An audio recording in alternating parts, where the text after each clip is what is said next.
Xenosaga Episode 1. We have played 21 hours of this game exclusively through Subblock and I think one bonus stream, which is pretty impressive.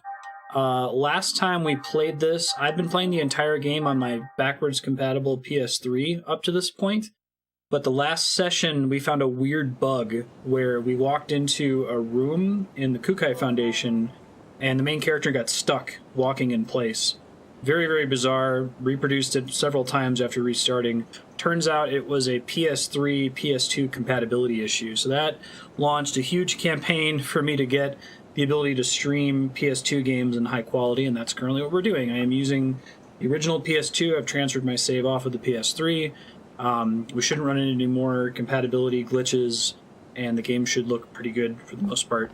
As far as what's going on in the story since we were last playing, we are in the Encephalon, which is like a way of diving into Cosmos' brain. Cosmos is a special android to fight these ethereal penis monsters, the Gnosis thing I'm fighting right now. So what happened was the good guys got framed by the bad guys.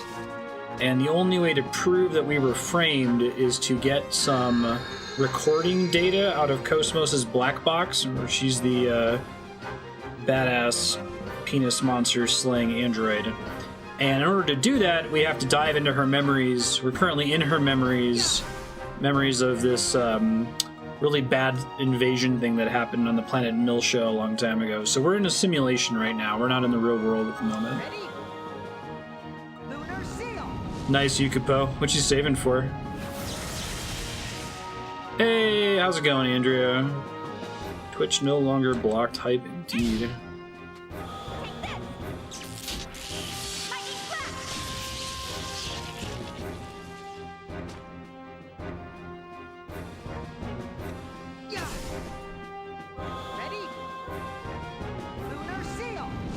Nice. Andrea Unleashed. Nice. Getting the game to look this good on stream was the result of several weeks of stress. Like, as soon as I got the FrameMeister, I plugged in a traditional composite cable into it, and it didn't look terribly different than just plugging the composite cable directly into my TV. So I ended up getting a fancy SCART cable, which is more connections, so there's less like noise, video noise when you're transferring it into an HDMI signal. Composite. POS, exactly. Yes, thank you everyone who tuned in for the breakfast stream. I think that was fun. Andrea really enjoyed it, and so did Kat. We'll be doing one more of those maybe this weekend, we'll see. A grilling stream. And we're getting super, super close to the 24-hour stream final goal in the fundraiser. Let's see. I don't really have too many attack all enemies abilities, do I? Ooh, Yukipo. Oh, Samaki.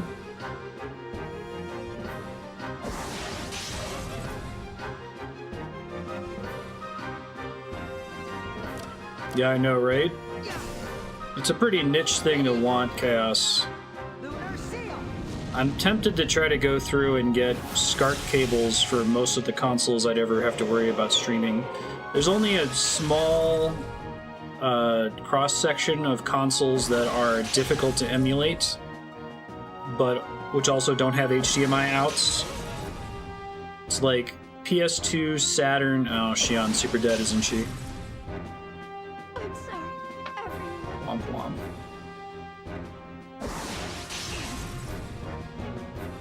Yeah, the OSSC is pretty decent.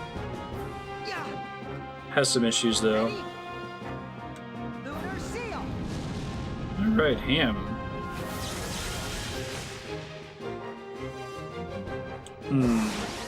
This might end badly. I think I'm actually gonna die here. Unless if he dodges multiple hits.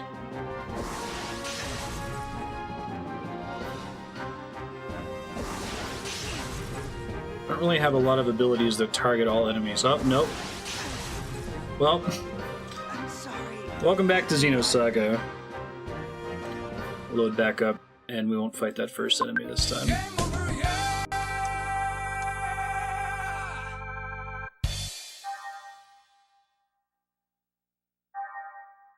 Yeah, I think the OSSC is slightly faster. I think there's like, I want to say 1 frame of delay with the FrameMeister, which is fine. I don't do anything on stream that cares about a frame of delay. It's a pretty consistent frame too, it's not like random. But I know speedrunners would have some frame perfect tricks. I guess if you're a speedrunner, you're already playing it on a CRT in the first place. I doubt that you're dealing with HDMI. Hmm.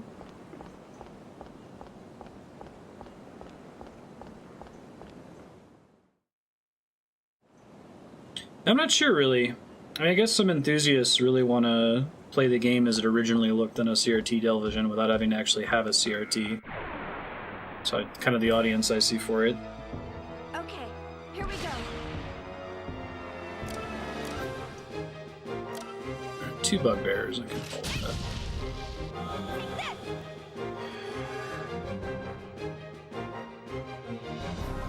Yeah, retro collectors.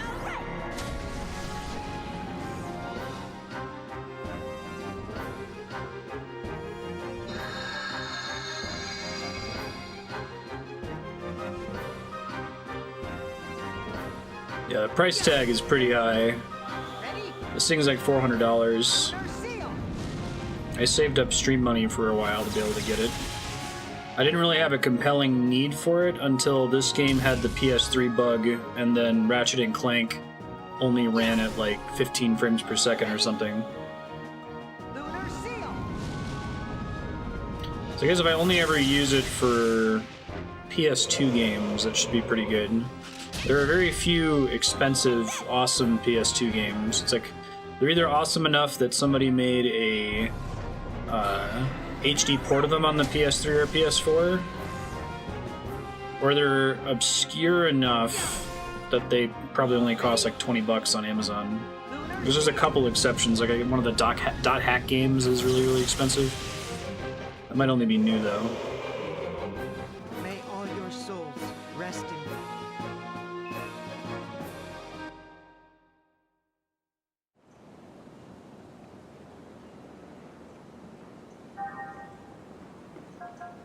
Dead Zone coming?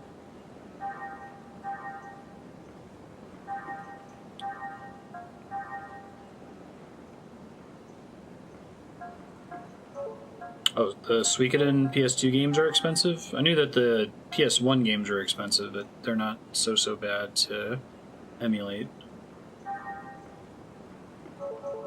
What am I doing on healing items? Pretty good, I guess. We'll use that to top off.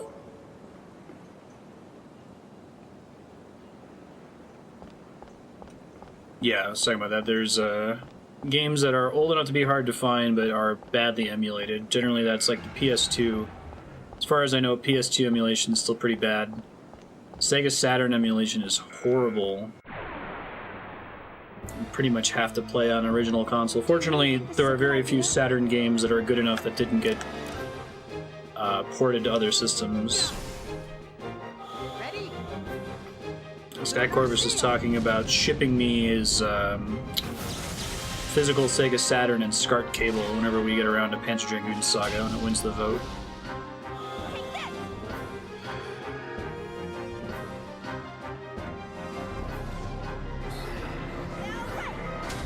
GameCube and Wii are both almost perfect emulation. Dolphin is fantastic. Yeah. Dreamcast is pretty janky to emulate. I did Shenmue 1 and 2 on a Dreamcast emulator.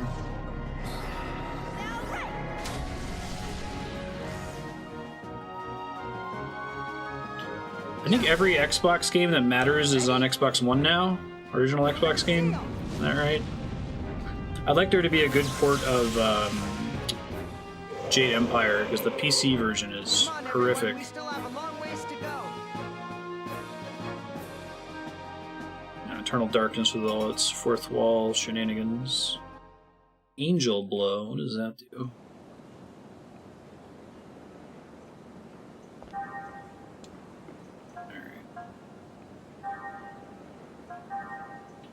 Tech attack?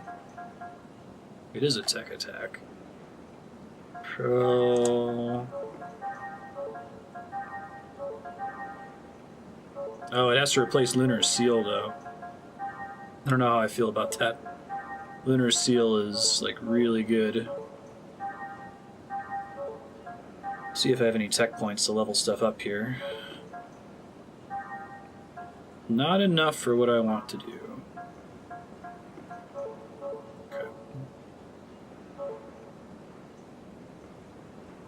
I'm surprised Skies of Arcadia is not on Steam.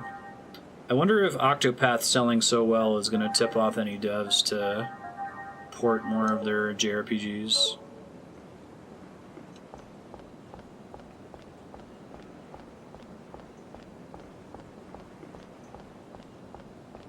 Yeah, that'd be pretty awesome.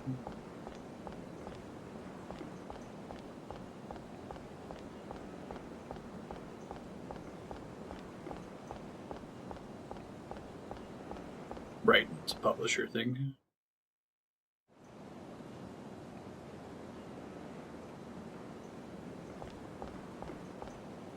Oh, shit. I didn't realize that was the way I came.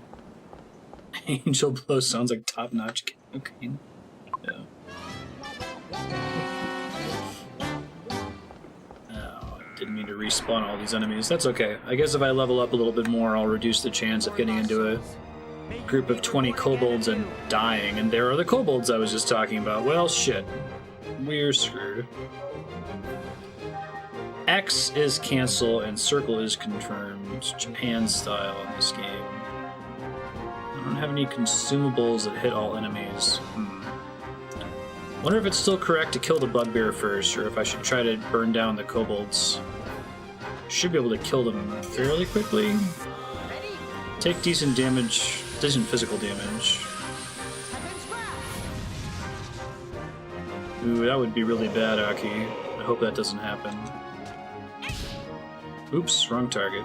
Well, I guess I'll save some of her initiative. It's pretty good. It was very, very, very story-focused. Xenosaga is practically a movie.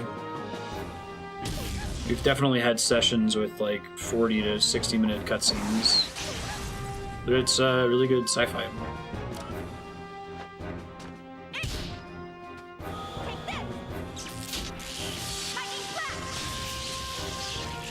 I think I did that too. I actually owned this game before stream without having really played it at all.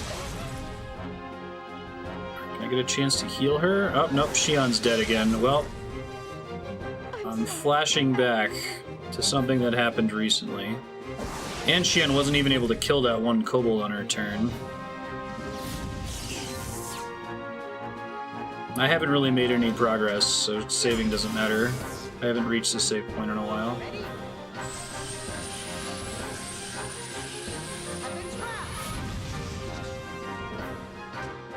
A pretty good chance for that to crit. Nice defend.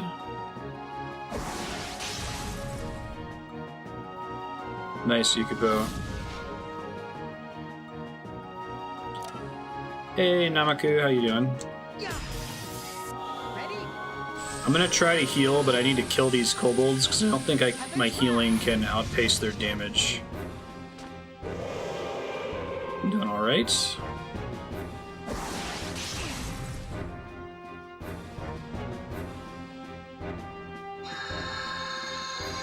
That's fine, I haven't damaged that enemy yet.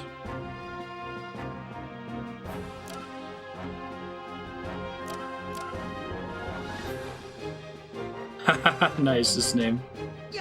Chrono Trigger is so good.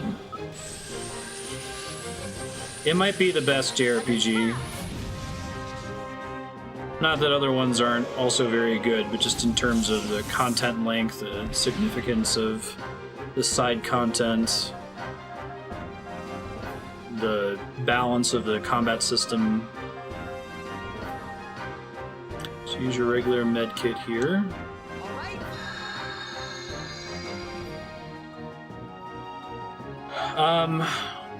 The team that was part of Square made Xenogears, and then they ran out of money and couldn't finish it. So then the same team. Oh, Medkit S actually heals more than regular Medkit. That's weird. Okay. All right.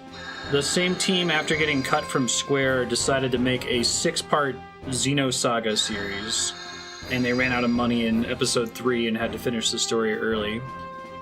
And then the team got absorbed by Nintendo and made Xenoblade Chronicles, which is an entirely different game. So they all have some spiritual connections to each other, but they're all very much different games and different worlds. I think the main issue with Earthbound is just the beginning of the game is brutal. Like, after you get Paula, chills out quite a bit, but it has that early RPG problem where the game seems to be balanced around assuming you have a full party. Ready? Lunar seal.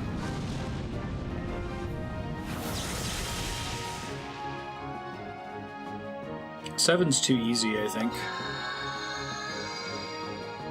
For the most part. Yeah.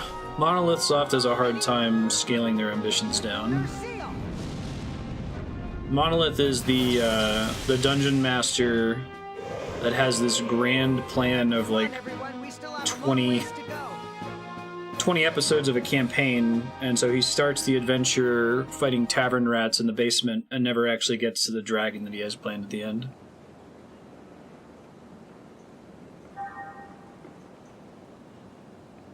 Oh, bummer, Leon. Sorry. I hope they one day change the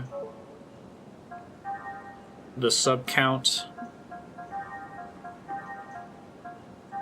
so it's based on total months subbed and not consecutive months subbed. I guess I see the financial incentive to make it consecutive months subbed, but it's kind of annoying. Especially if you're dependent on Twitch Prime, where it won't auto-renew. So people don't ask their grandparents to sub to them, and they're like, what's Twitch? FF6 after Chrono Trigger is a really solid transition. I love that game so much. Alright. Has also aged very well from a mechanics perspective. I almost feel like JRPGs have been backsliding for a long time, up until maybe Bravely Default. It's like around the Super Nintendo era, they figured it out. They learned a bunch of lessons from the early NES RPGs, which are way too difficult, too focused on grinding, haven't aged as well. And the Super Nintendo JRPGs are almost all good. And they start backsliding in the PS1, PS2 era. Ready? Lunar seal.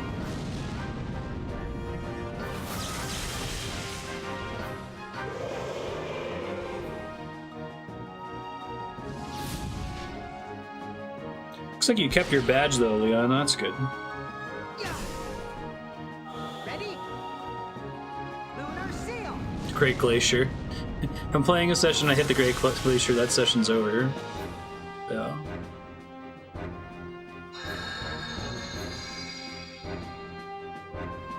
I don't know if it's a nostalgia thing. I think that there are some genres that have been getting better constantly. And I think that JRPGs in particular are starting to get better again. The problem is, I think at the Super Nintendo era, they still had limitations on what they could create. And then coming into the PS2, they're like, oh, we don't need this game to be 20 hours. This game could be 100 hours of cutscenes and excessive dialogue. And because we're no longer technically limited from doing that, like we can afford to make a game that's gigantic. Like shooters, I think, have been continually improving since the dawn of the genre. Tactical games, I think, mostly have been getting better. Do you really think this is a good idea? Yeah, more does not equal better.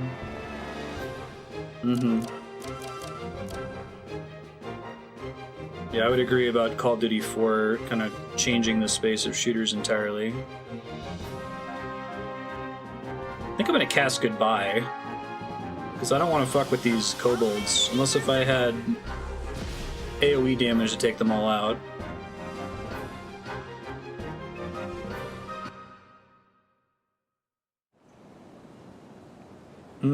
Oh, okay. I see what you're talking about, Kodiak. It's possible, yeah.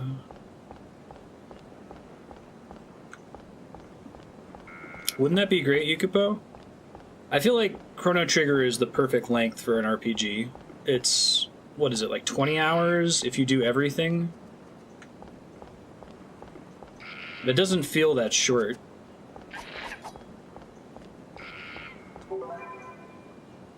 PM card, I don't know what that does. Undertale's like 7 hours. 10 if you do everything. Ready?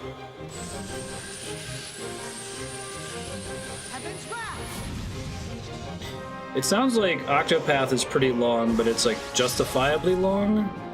It's not long because of excessive cutscenes or grinding, right? Just it has a lot of content in it, which is also fine.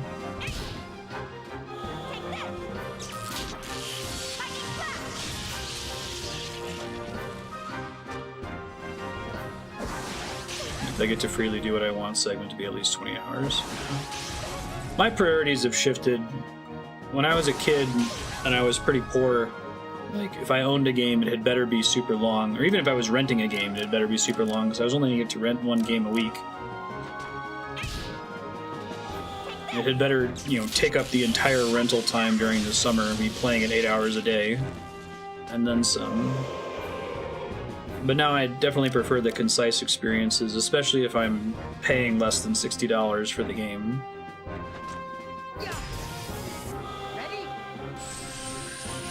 Witcher 3 is legitimately 100 hours of content. That's awesome.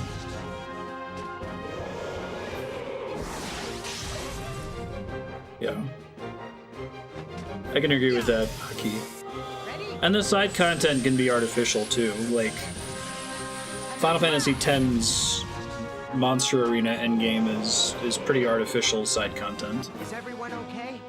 It's not significant like, you know, Mass Effect or Deus Ex or The Witcher. But it doesn't bother me because I don't have to interface with it if I don't want to.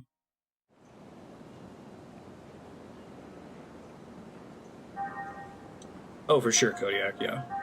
Definitely colored my perspective as a streamer. Right. Basically, take my perspective with a grain of salt. There are people that love 100-hour visual novels, and I'm glad that they exist for the people that like it.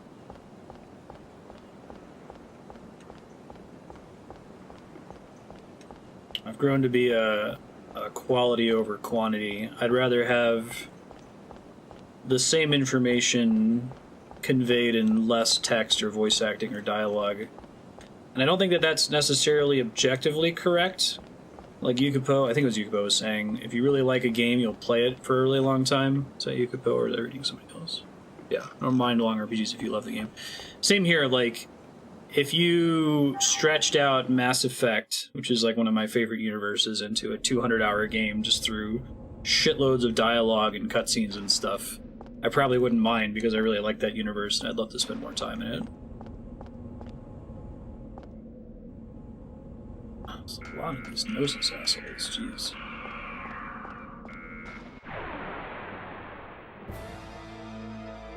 This is no ordinary force. Play Octopath for 30 minutes and feel like you made progress. I could hear that, yeah. I keep hearing really good things about The Witcher. I'm excited to play it.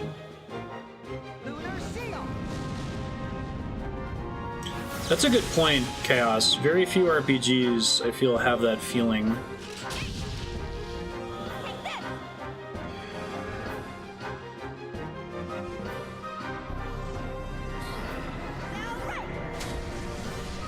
Yeah, Spiky.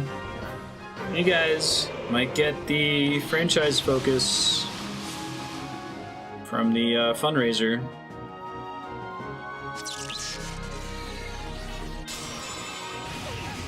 Or try to convince Nodovan to. I think he'll get a pick after the raffle winner gets a pick. Oops. Oh well. Canceled that out on accident. I forgot that X was cancel and circle was confirm again. Ow. Good lord.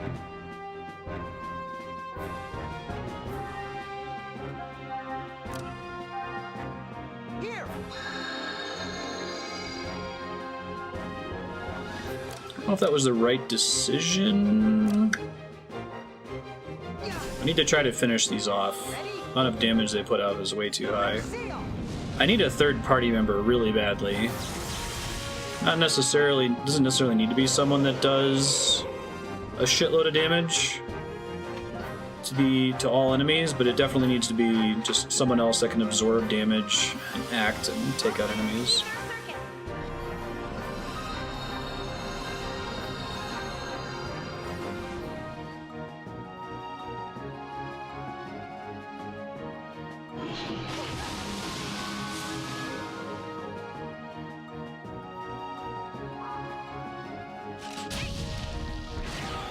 Save up sub-block hours for 10 years.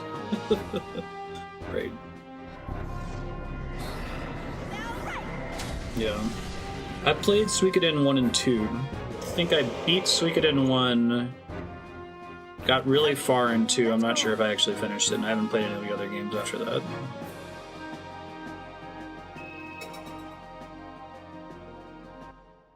Maybe if you were like a Super Whale sub.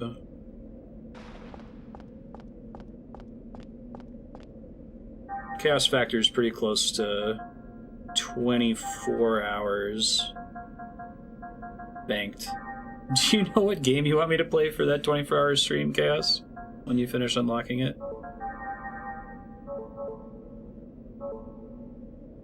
Really? What's wrong with 3?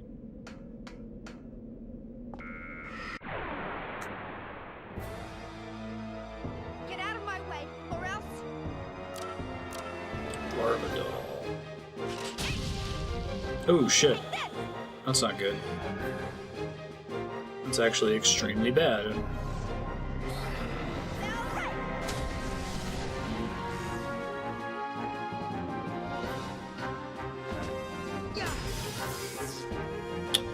Uh-oh. So they absorb 2 of the kinds of damage that I can do. What else do I have an option for? You sure, Chaos? I'll leave it to you. I could probably do Chaos Week and just play it all week for 5 hours a day.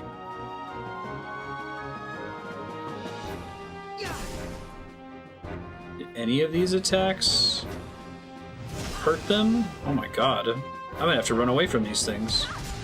Fortunately, when you run away, it looks like they stick around on the map, though. I can still run into them.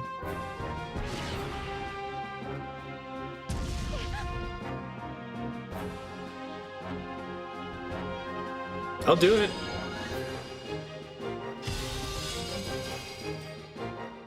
He said he has no idea. Ow. Well, at least it didn't do any damage. Welp, I'm fucked, so I'm gonna... Oh, I can't... The only way for me to run is with a spell. So, and only Shion has access to that spell. Can I, like, remove her status effect? Cure all. Antidote. I do have 68 escape packs, thank God.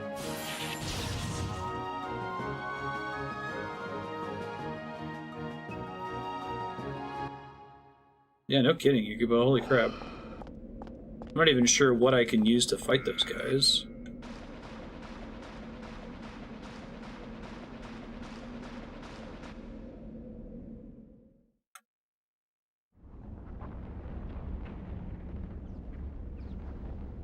Oh shit, we just switched characters. Dang.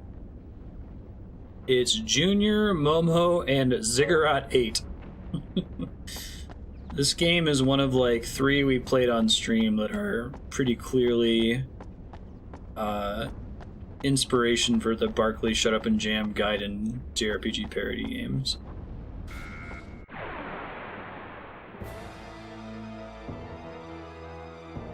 I got no time for voices like you. You tell him, man.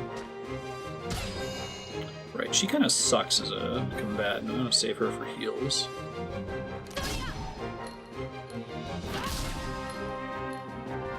Not great. That's better. Ow. Way to not die, Momo. Proud of you. Alright. Life shot. Sheep beam. Mystic powers. Grant me a miracle.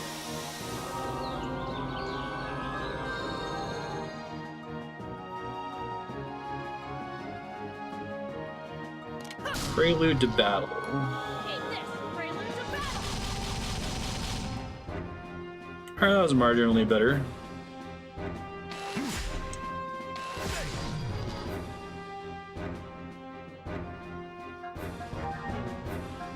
Don't think Sheep Beam is going to work. I wonder if that was supposed to be Sleep Beam.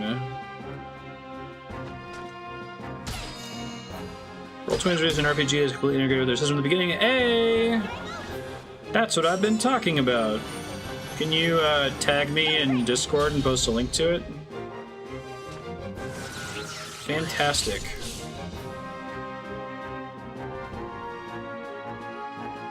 That's extremely exciting.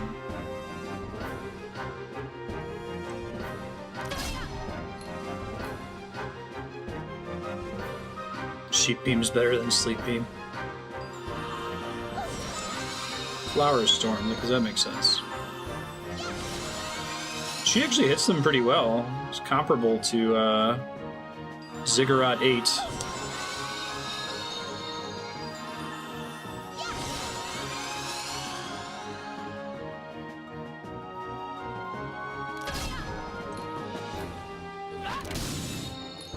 Take this. Prelude to battle.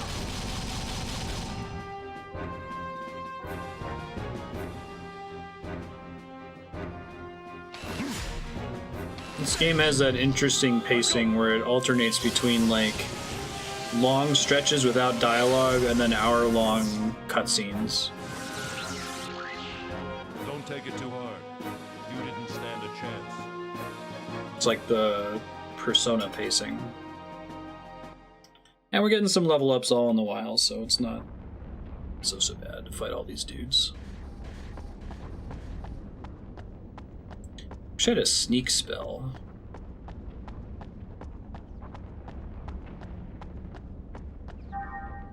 Keep everybody topped off, right?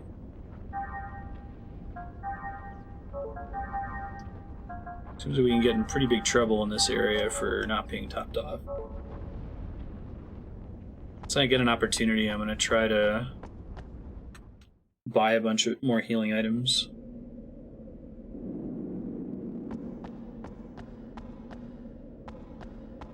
Game splits the party often enough to... So I think Junior's like a clone. We met his brother. Oh hey, save point. Nice. Not gonna waste the last 30 minutes of progress hype.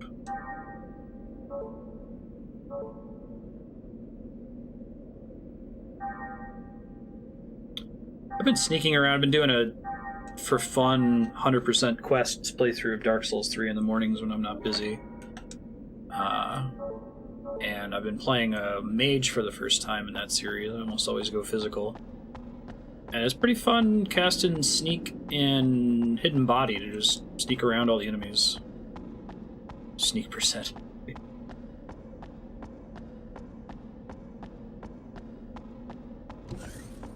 Oh, this looks almost hidden.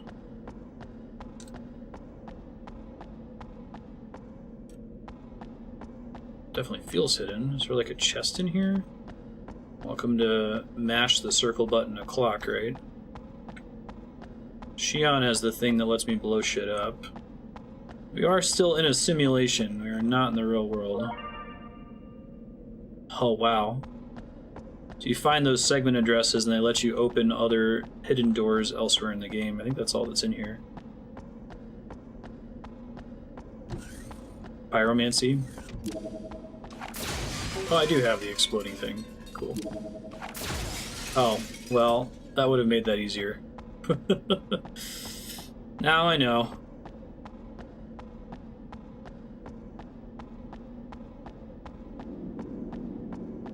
I've been doing Dark Souls 3 by, like, summoning for every boss. Usually summoning an NPC character, which is kind of cool. It feels like the game is built around assuming you're going to summon the NPCs, because a lot of their stories assume that, like, the NPC side plots.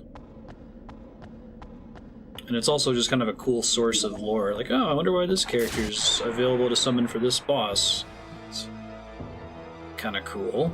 Do not hesitate if you wish to live. Yeah, I've been taking huge advantage of that, Spiky, because I played Dark Souls 3 so fast in just the one time, unlike Dark Souls 1, that it's almost blind for me. Like, I remember when the bosses occur, but I don't remember the level layouts at all. I'm not sure why I did this, but when I played it on stream, I also, when did Momo start doing good damage? Holy shit. When I played it on stream, I also, like, ran through most of the areas instead of fighting all the enemies. That really helps you remember the map layout. And Momo is hitting harder than Ziggy. I'm trying to think if Ziggurat 8 is the most absurd character name I've seen in a JRPG. It's up there. I don't know if it's all the way most absurd.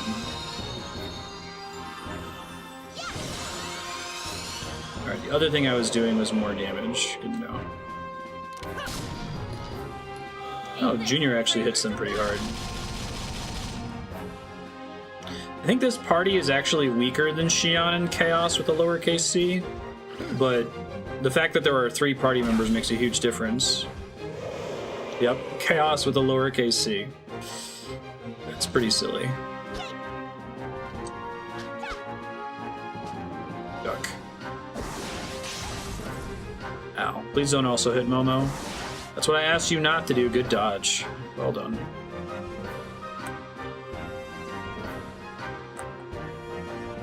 Alright, so I think I can have the other characters come in here. If I can remember how to do it. I have to hold boost.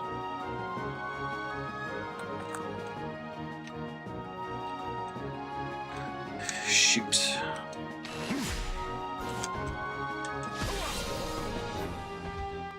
Oh, I forget how to do this every stream. Can somebody look up how you use boost in this game?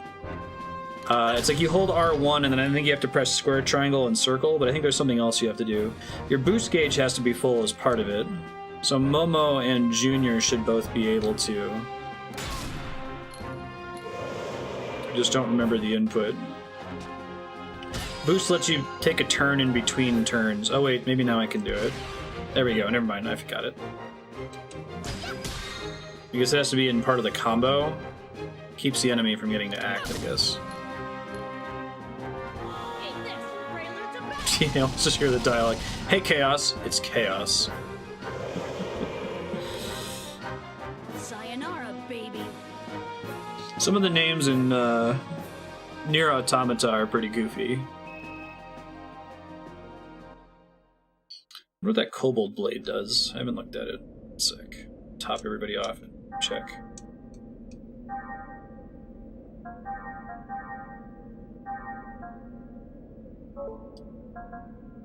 Kobold Blade. Oh, it's a barter item. Okay, so I just sell it.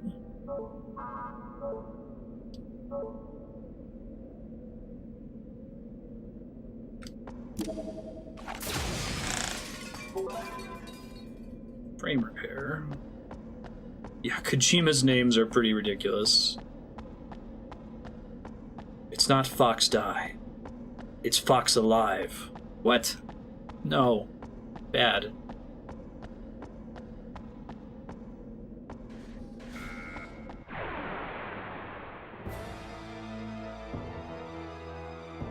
Do not hesitate if you wish to live.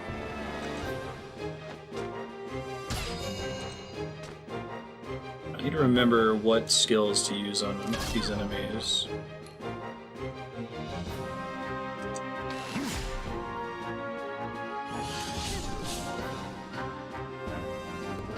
these guys are weak against like laser energy damage. Physical, not so much.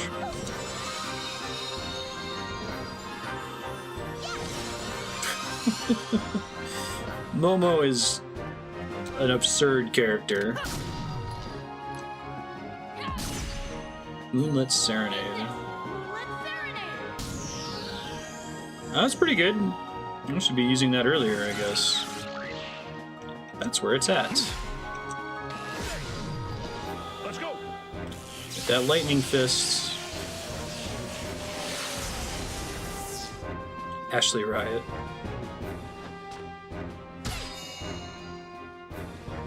I used the wrong skill. Oops. Let's see if Floral Tempest is any good.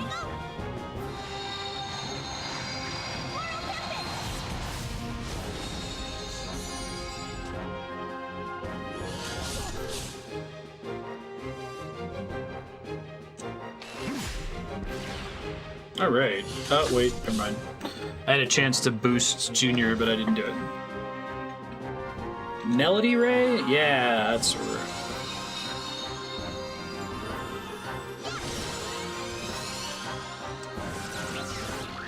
Sweet. We did it!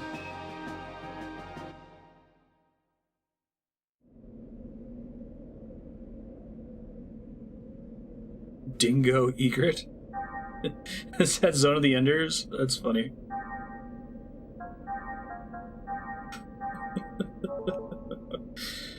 Oh man. He really is Quentin Tarantino.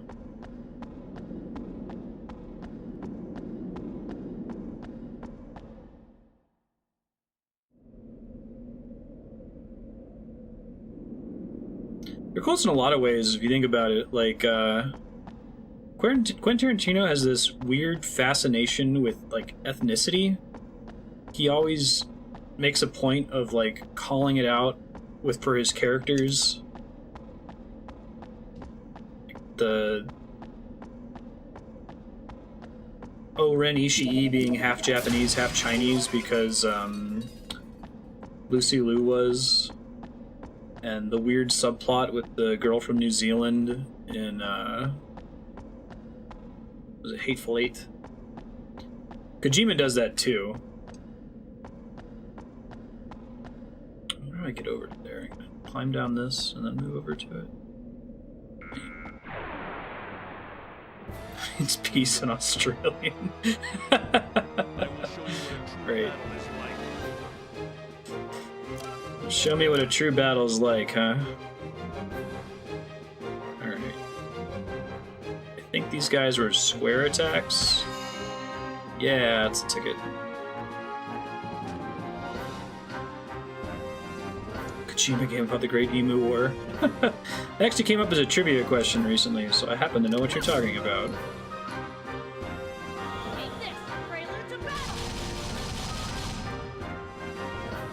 Not great in terms of damage.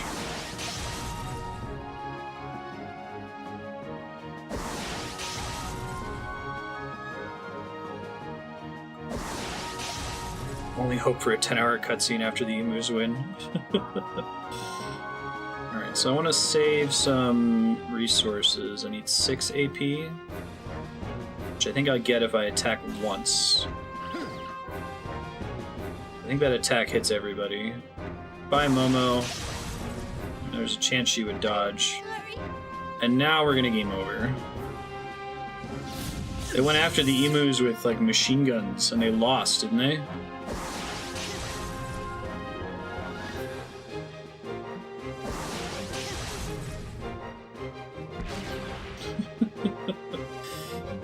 That's funny.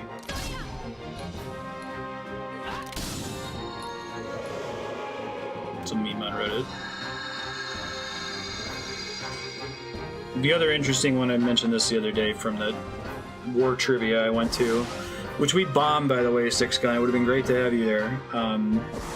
Was the operation using bats and like napalm in World War II. They were planning to send a bunch of bats in rural Japan and have them like drop incendiary devices because they expected that a lot of the houses were made out of wood and paper. They would burn really easily.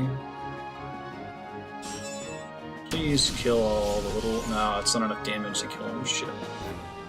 Not great.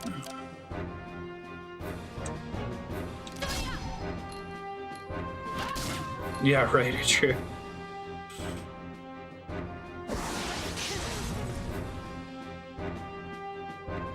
We generally do pretty well at trivia. We have a good cross-section of, like, knowledge. Usually we do. I'm pretty good with etymology, words. I've gotten a good number of ass pulls based on that.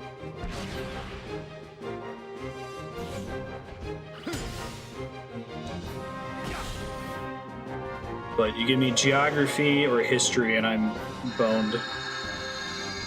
I just didn't learn any of it in school. I changed schools in such a way that I ended up learning about, like, the colonial era, like, exploration of the New World by Europe 3 or 4 times, and I never learned World War I, World War II, the Vietnam War, any modern history in school ever. Alright, so I'm super dead. I think I'm gonna try to run, even though I've already done a lot of damage in this fight, because the alternative is starting back from the save, and we don't want that. Fortunately, I think escape packs are 100% successful.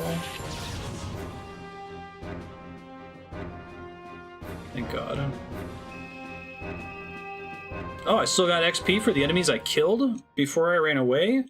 That's brilliant. More games should do that. I would go so far as to say that that's just correct. Alright. Top everybody off here.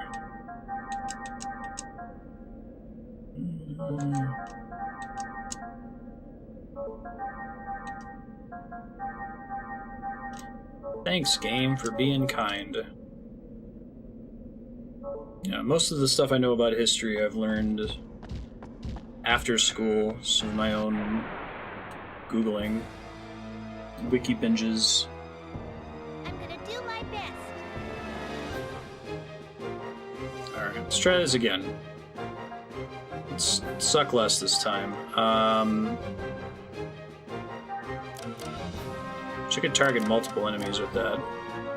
Fortunately, she does enough damage that I should actually try to have her fight. Oh, schedule's finally up? Thanks, Apex. It was not up 2 hours ago.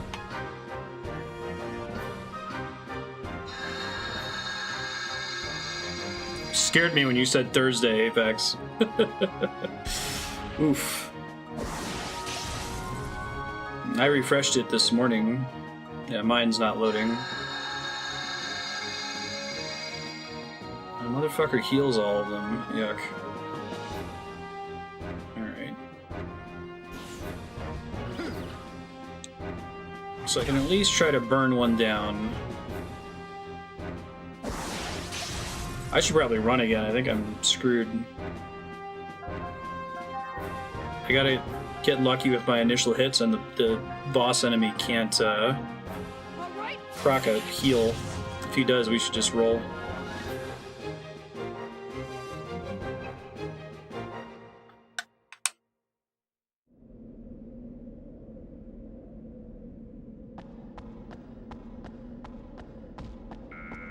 Yes, yes. So scary.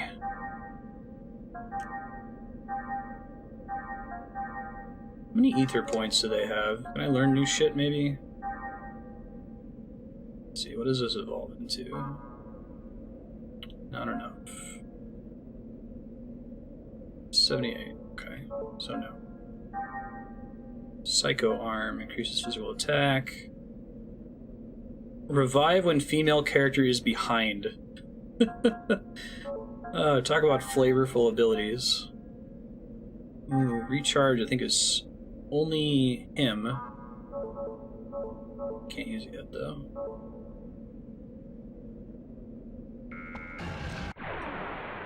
I wish you could get back attacks in this game.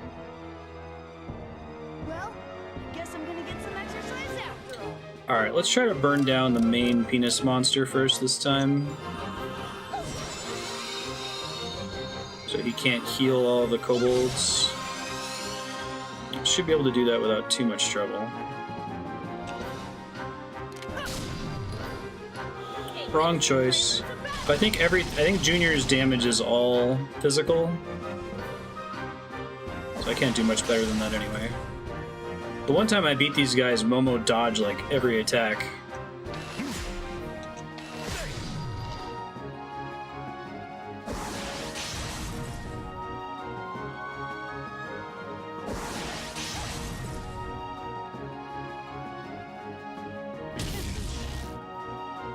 I think you have quote adding power, 6-gun, exclamation point add quote, the person who said it, and then the quote. Yeah, looks like you're set up in the bot.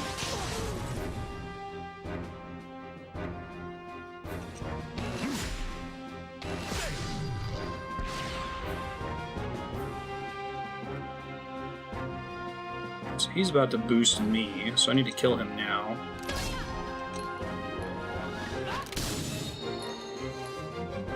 Nope, and then he's gonna heal the whole party. Alright, I gotta run again.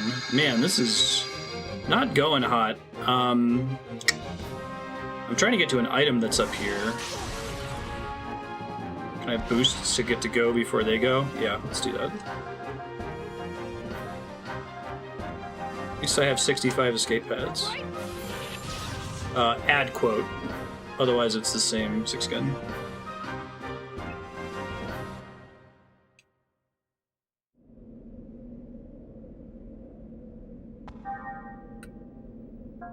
Top everybody off. Try to get back to use a tent in a bit. There you go. Thank you. Hey, it worked. How do I get over to that thing? Oh, thanks, Namaku! Thanks, Yahan, for gifting to Namaku. Add you back into the subblock rotation.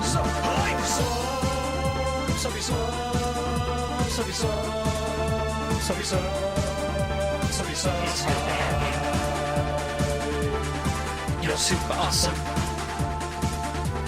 Thanks. Appreciate that.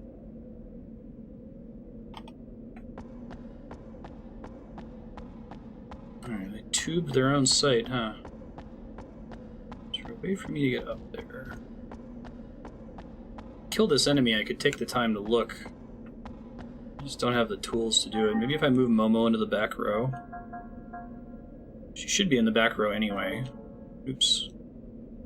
X is confirmed. Balancing streaming and family. Hey, that's me.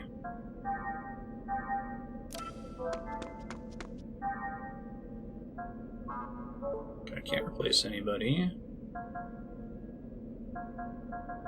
Yeah, we need to watch season 3 as well, Chaos. Super good show, though. Making sure nobody has better gear here, you know? Prevents poison. I don't think anything here has been poisoning.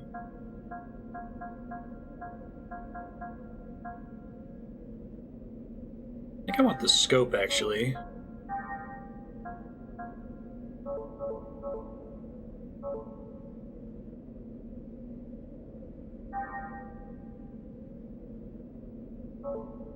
Vince Gilligan's really great. I think Breaking Bad is one of the best TV shows ever made. It's just very well presented, well shot. I got no time for wusses like you.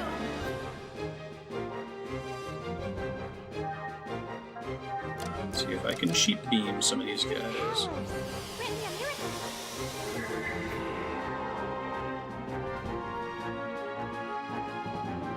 Okay, well, I didn't get like an immune or anything, so no feedback.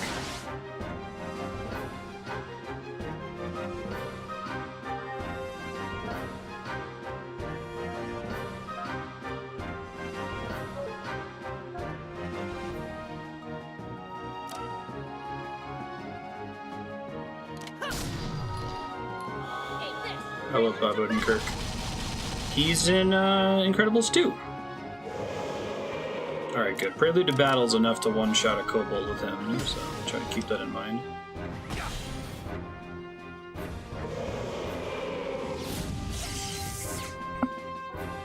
You guys ever watch Better Call Saul? Bob Odenkirk and David Cross's HBO sketch comedy show. It was really funny. They have some of my favorite sketches. Mystic powers. They're very similar to Monty Python in that they never did punchlines. Like, they would transition sketches into other sketches.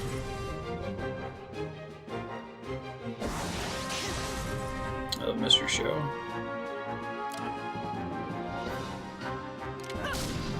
Yeah, you should look up, if you want to see one Mr. Show sketch with Bob Odenkirk, you should Google Pentecostal Satanists. It's one of my favorite sketches of all time. It's really funny. Mystic powers. Grant me a miracle, is what she's saying.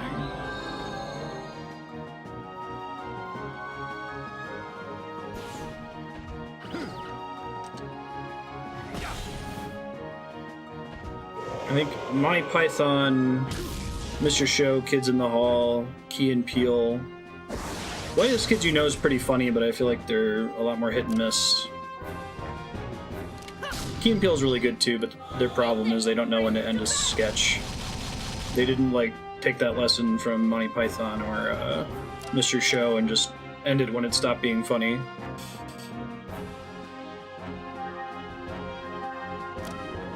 Mystic powers.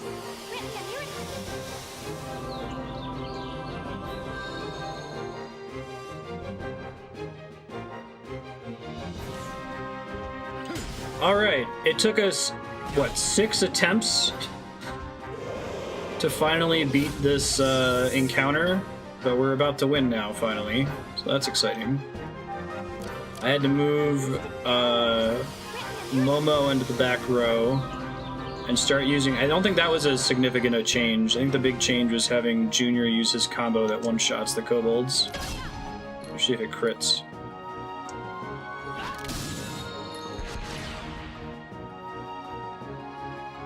Strategy hype.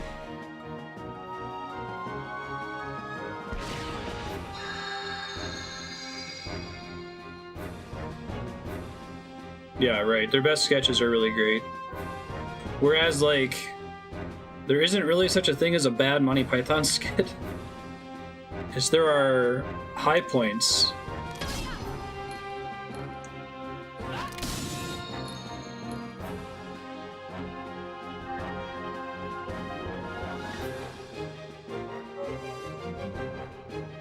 I have a defend command card.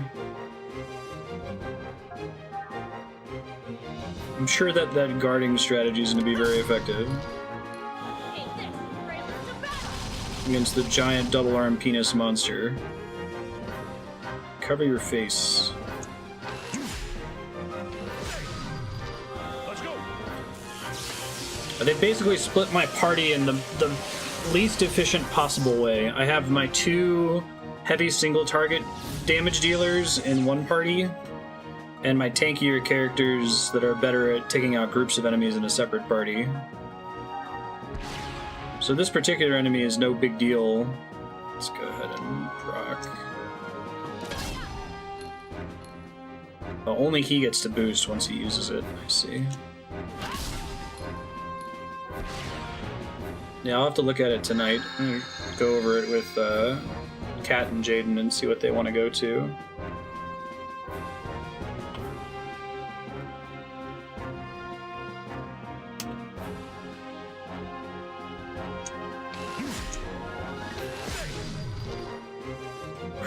Indie comedy wrestling maneuver.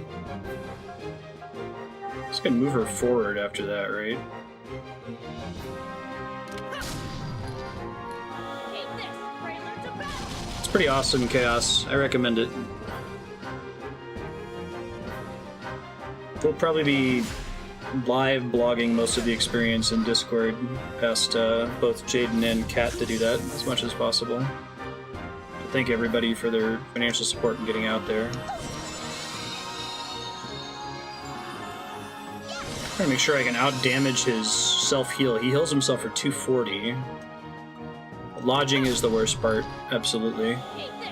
Prelude to battle. Actually, Deidrearch's parents used to have a house in Seattle, and we would stay with them. Those were the days. Try to get yourself the badge. Alright, first try. Oh my god. And by first try, I mean like 7th try, and then the actual battle where I won, it took 5 times longer than it usually does with Xion. Alright, so I'm still trying to find how to get up to that chest over to the left. Befriend someone who lives in Seattle.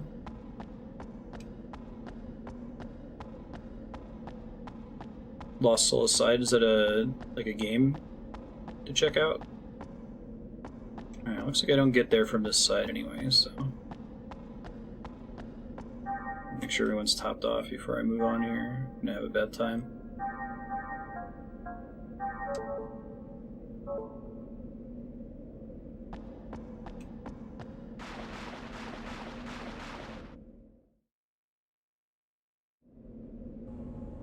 We actually got an Airbnb one year, like the year that Airbnb started, and it was super affordable and like a 2-minute walk from the convention center. And the very next year, the same person we stayed with Airbnb sent us a message saying, hey, I'll give you guys, you're good tenants, so I'll give you guys early access if you want to stay with me again before I post it on the site. And she had tripled her costs. God. These things were rough with the other party, right? Prelude to battle might be enough. Not super close in their apartment's a closet, yeah.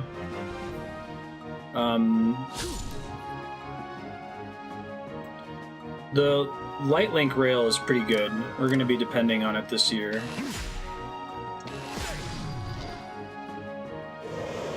If you can stay somewhere that's close to the rail, you'll have a commute there and back each day, but nothing really starts at the convention center until 10 a.m. anyway, so you got tons of time to get up and get over there.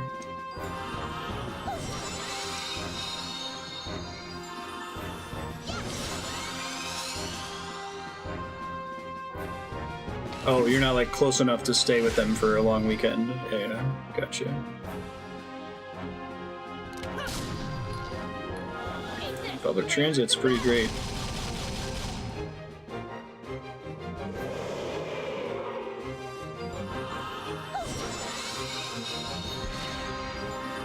Oh, we recently got the super good news that Kat's new job with the county, he has a company car that he drives between sites with, and he can go pick up that company car, and it's like a 5 to 10 minute walk from where they live now.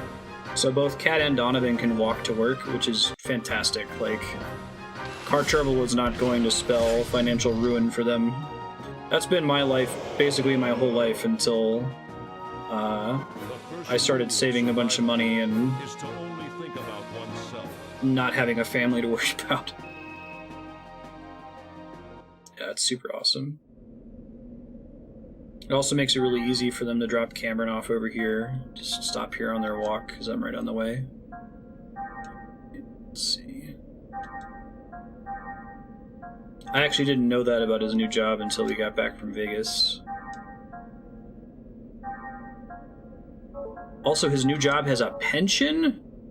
What? No jobs have pensions anymore in the United States. He works there long enough and he can actually retire. 2 counties away. Are you moving, Chaos, or are you going to be making the commute? What is your new job, by the way? Yeah, what is this, the 1950s? One of the places he works is the golf course in Los Alamos, and he had someone come up to him and say, hey, the reason I'm here every day is because I worked for the county too.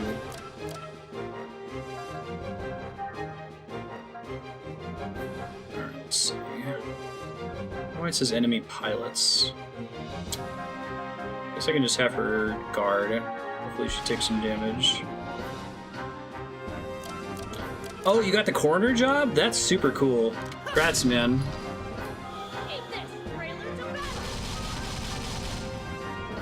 Medico-legal death investigator. Yeah, that's pretty dope.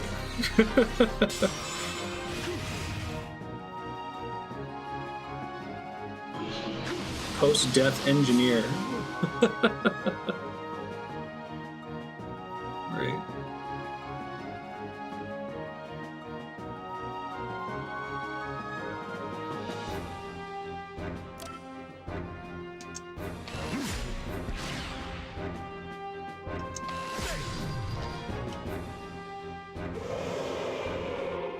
You applied as a joke.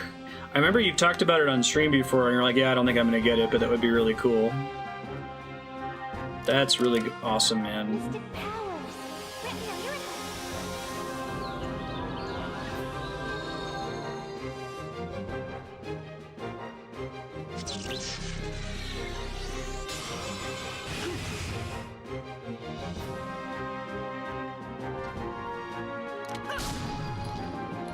Take this, prelude to battle. 90% of success is showing up as a joke.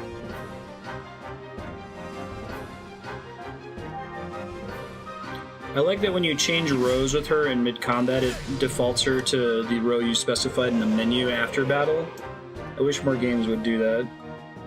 It tends to disincentivize me from making a tactical decision if it's going to save the position I moved her to, you know?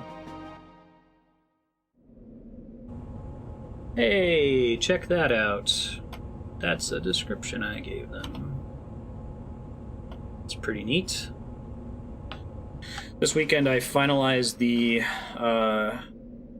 talk part of my talk and gave it to Andrea, and she gave me some really nice feedback. I'm now working on putting slides together, and we'll be probably publishing it this Friday, like a beta version of it, if people want to give me some feedback. I want to have a completed talk on YouTube by next Friday. I think it's pretty good. Powers. Grant me a miracle.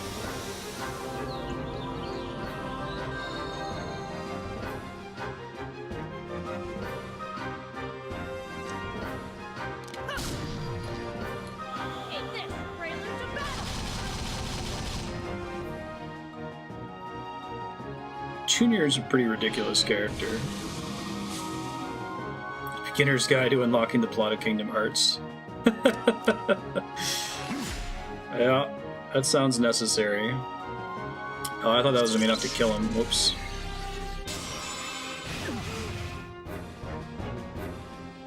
Yeah. It's got my Twitch channel in there too.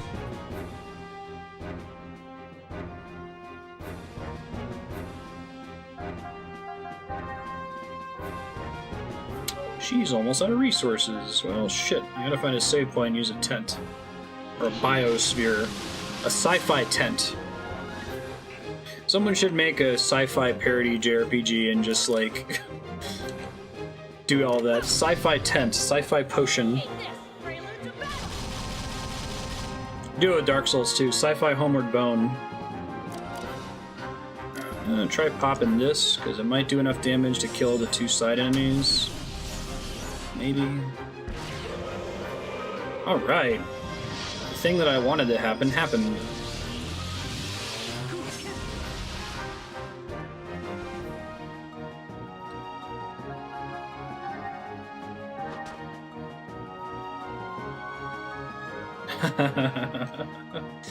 I don't think it's gonna happen. I will be very happy if I get, like, 2 or 3 randos in the audience. Sayonara, baby.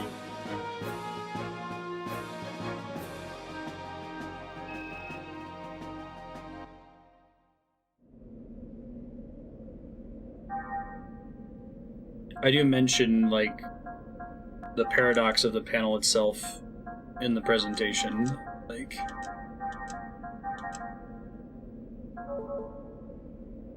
it must be tough for PAX organizers to know who has their Not a Moron card if they don't have a bajillion viewers. And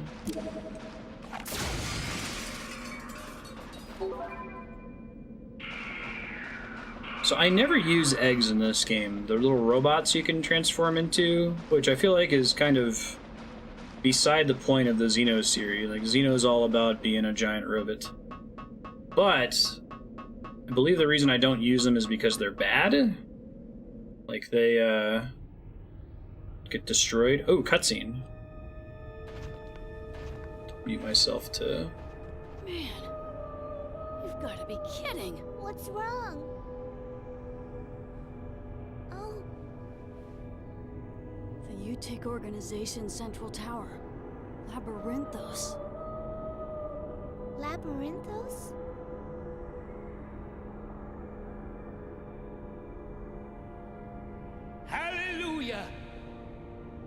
And the sea gave up the dead which were in it. And death and hell delivered up the dead which were in them. And they were judged every man according to their works. That voice. That's Daddy. Daddy! What? Oh, stop. Where are you going? Let me go! Daddy! Daddy's calling for me! Daddy? Is that really him? That's And Joachim death Mizrahi. and hell Without were a cast doubt. into the lake That's of fire. Joachim Mizrahi. This is the second death. And whosoever was not found written in the book of life was cast into the lake of fire. Rejoice, all ye! The time for feasting has come.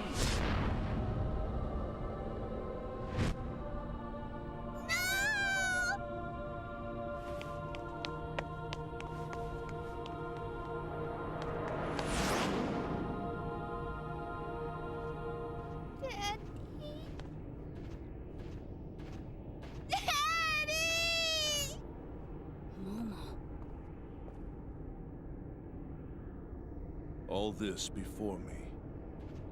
Is this really Milsha from 14 years ago?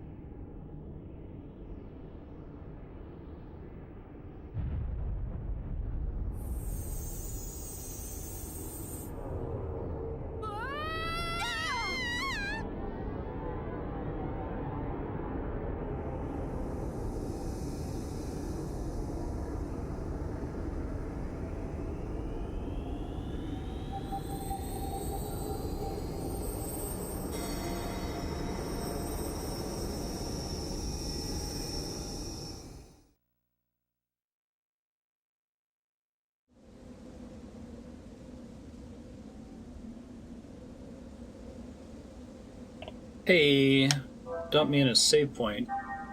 I'm missing so much loot in here just because it's very dangerous for me to explore this area. Where's my biosphere? 18.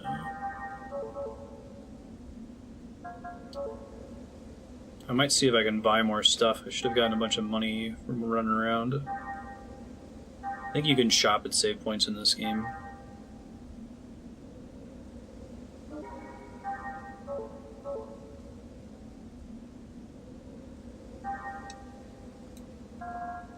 UMN.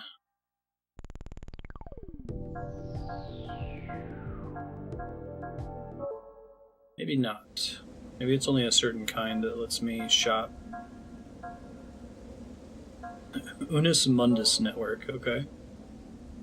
Whatever, game. Wonder if it's possible to get stuck in an unwinnable state in here. And not have enough items to progress. I guess you could always grind. Alright. So, we gotta take a guess. Lasers seem to be okay. Physical damage might be better. Nope. Nope, laser damage is good. Let's go with that.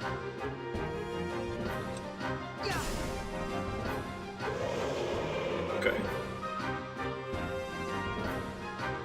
I guessed correctly. Oh right, DF means that they're immune to the effects. Okay, I think I've got plenty of those poison removal items. Ready? Lunar seal.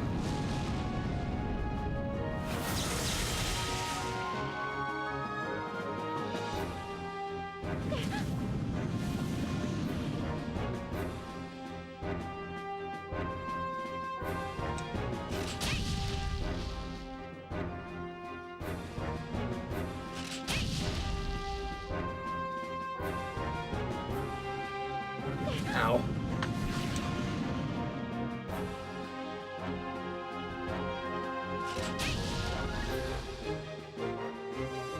Still not dead, huh?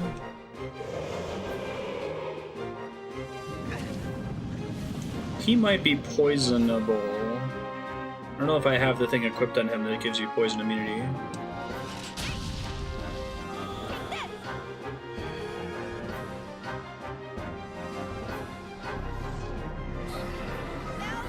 So as long as these two don't get overwhelmed by like 7 enemies, they are really, really strong.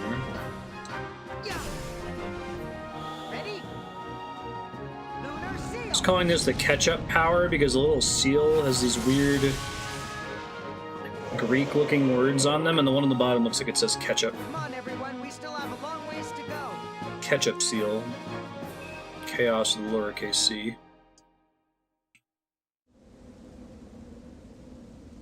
Let's top off.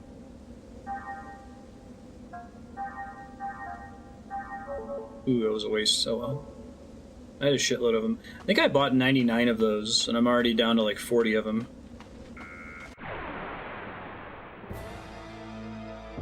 Please stand down. I don't want meaningless bloodshed.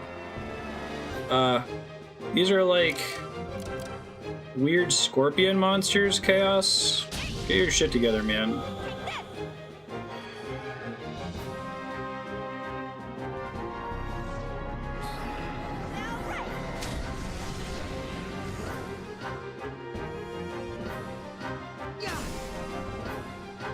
Ready? Lunar seal.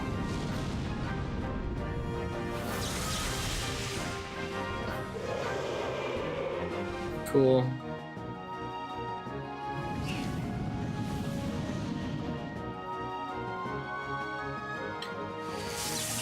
I don't remember whether tech points and ether points grow, if it's just like a fixed rate at which you gain them, or if it's tied to the combat.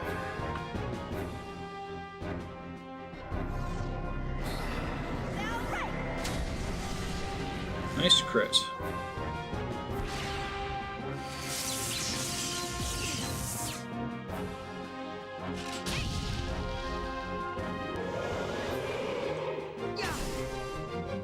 Ready?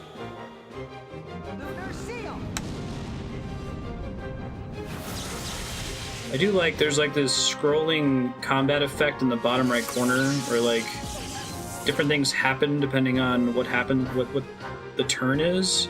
So like on this turn, nothing special is happening, but there can be turns where you like get extra money if you end the combat on that turn, or that your critical hit chance is increased significantly. So if you want to try to strategize to use crits on those turns, I lucked out and that one crit anyway, even though I wasn't on a crit chance turn. collected some good data.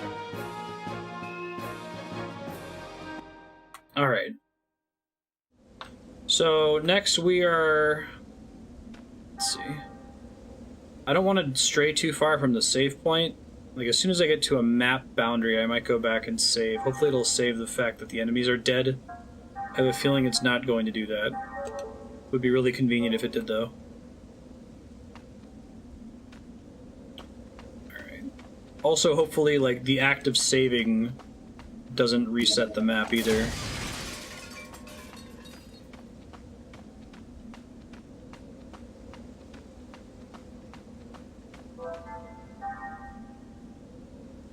I think I'm allowed to backtrack, so a bunch of items and segment addresses I probably missed permanently.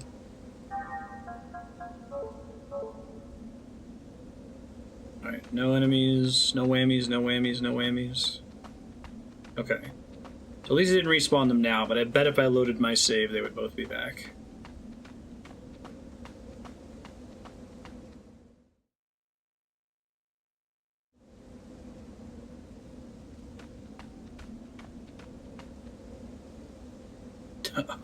Okay.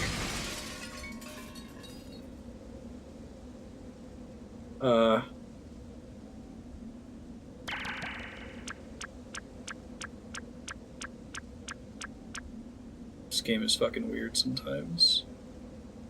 That's the mascot that was on the ground at the park. It's also the, like, symbol of the UMN. That was normal. Yep. We're in this, like, super serious simulation flashback world. Very, very important. This game takes itself very seriously until it suddenly doesn't.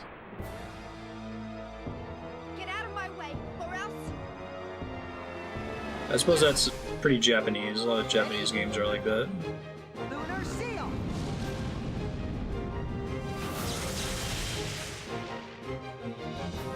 That was really good damage right there.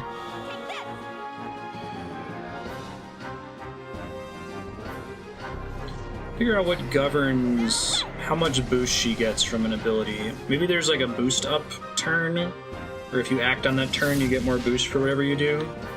Oh, we gotta kill this guy before he gets to use that. Seems very bad.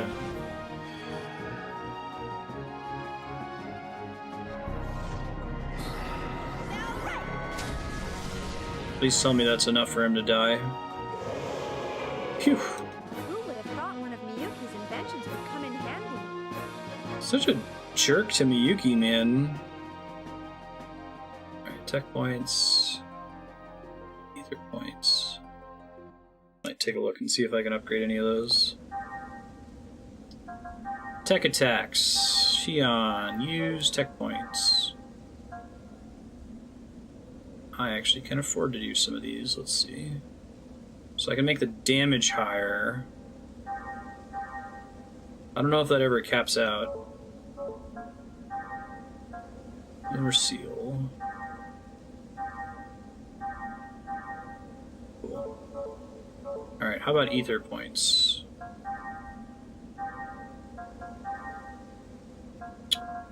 She has 205 ether points. She can give Medica all to somebody else, which I would really like to do. I want more people to have, like, party-wide healing, you know? I haven't really tried using Queen's Kiss too much.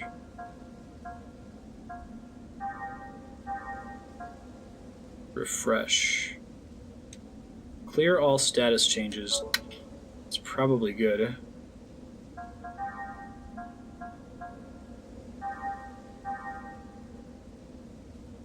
What else is on that track? I can't even know what comes after it until I get enough ether points. Yuck. Well, it's the only two other, like, healing related abilities, so it's probably relevant.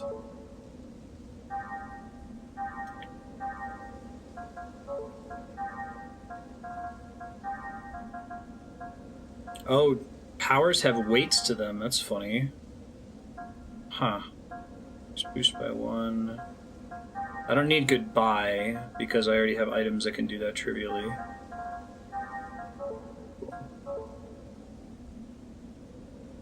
Cooking stream went really well. It was a lot of fun. Scope out the VOD. We did it. Flame wings, 1 enemy, fire attack.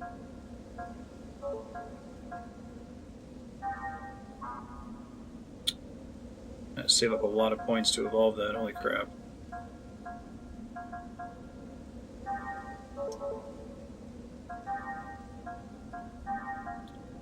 That's why I didn't realize I had to set these all this time. Clear all status changes on all allies, that seems pretty good. We made a ton of breakfast foods. It was all very delicious. Do you really think this is a good It was a idea? good proof of concept, I think, that we were able to do it. I was able to move my setup into the kitchen area by then.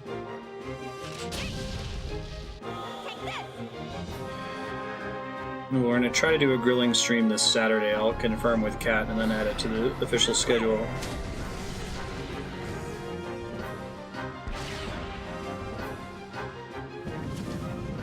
Nice dodge. I think we're going to do something similar for the grilling stream and just grill everything that Kat knows how to grill. Ready? Lunar seal.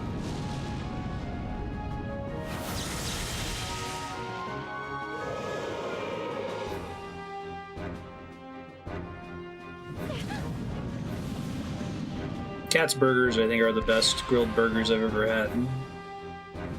I'm not a big fan of barbecue, like barbecue sauce, but he puts barbecue sauce on the burgers because it like caramelizes while it's cooking, and it makes the exterior of the burger kind of crunchy while the inside is juicy. It's delicious. Ready? Lunar seal.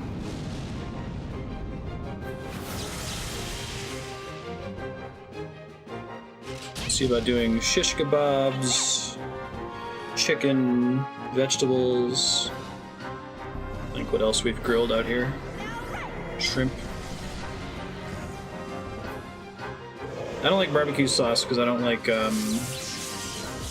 mixing sweet and savory. That's true in most cases. I like spicy and savory.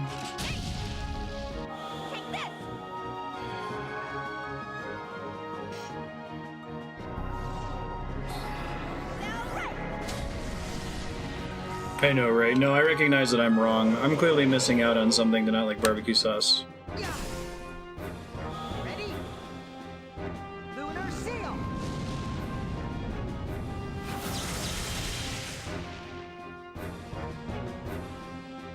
It's like a truck, man. Oh, that'd be great. My parents used to make beer can chicken. It's really, really good. Very juicy. I didn't get to mention this on the breakfast stream. I was thinking about it, but I forgot. I have a weird relationship with a lot of foods that I got at Denny's or an equivalent restaurant before I tried like a real version of the same food. Fish sticks. Lots of burgers. Lamb kebabs, beer can chicken. Yeah, I mean, we're down to try some stuff. I think that the breakfast stream was this is stuff that we know. If anyone wants to submit some like grilling related recipes, be happy to try them out. Pretty sure it's going to be this Saturday. It will probably be in the afternoon this time at the normal stream start time instead of so early. Part of that was Jaden had his it's weird. Jaden had his marching band stuff on Saturday, so we had to knock out the stream early.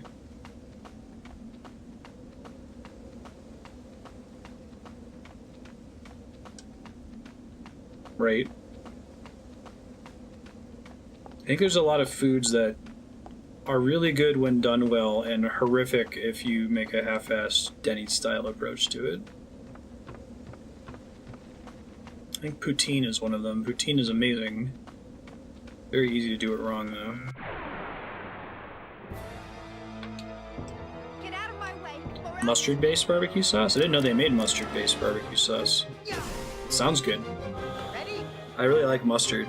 Lunar seal. One of my struggle snacks when I was a kid and we were poor was to just make a mustard sandwich or put mustard on a tortilla. It's as awful as it sounds, but just to reflect the fact that I like mustard.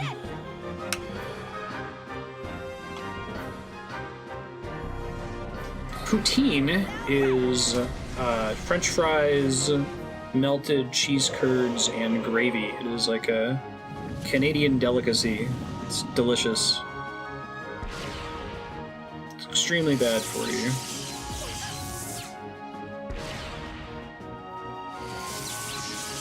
Peanut butter burritos. Andrew eats those, Aki. That's not even a struggle food for her. She just likes it. Spread some peanut butter on a tortilla, fold it up, and throw it in the microwave. Yeah, bless you. Ah, man, I haven't had good poutine in a long time now. Bums me out. There was a restaurant out here in New Mexico that made really high-quality poutine with green chili, because everything in New Mexico has green chili in it. And they removed it from the menu, and it made me so sad.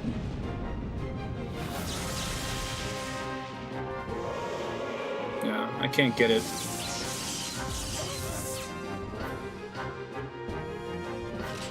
Rub it in, Kami.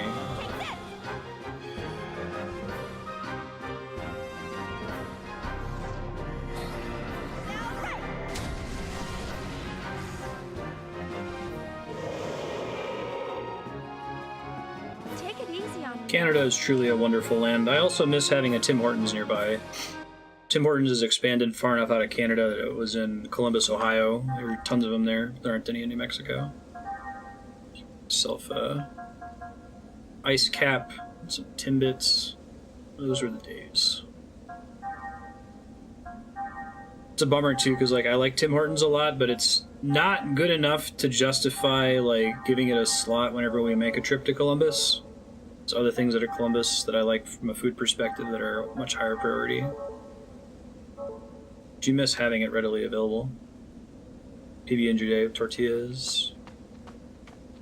Ooh, I've never done PB&J waffles. That sounds really good, actually. Nice fish shoe. Get out of my way, or else. We used to have one on our morning commute in Ohio.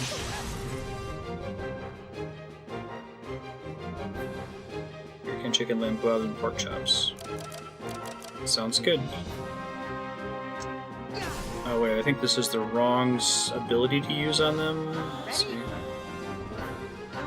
These things can easily wipe me if I don't knock them out quickly. Okay, I did not make the wrong decision, thank God. No, chaos. Tim Hortons to me is a flat upgrade on Starbucks. Like, if you currently had Starbucks equipped, and then you found a Tim Hortons in a chest, and you went to equip it, all the numbers would be green. It's less expensive, it tastes better, and they have more options.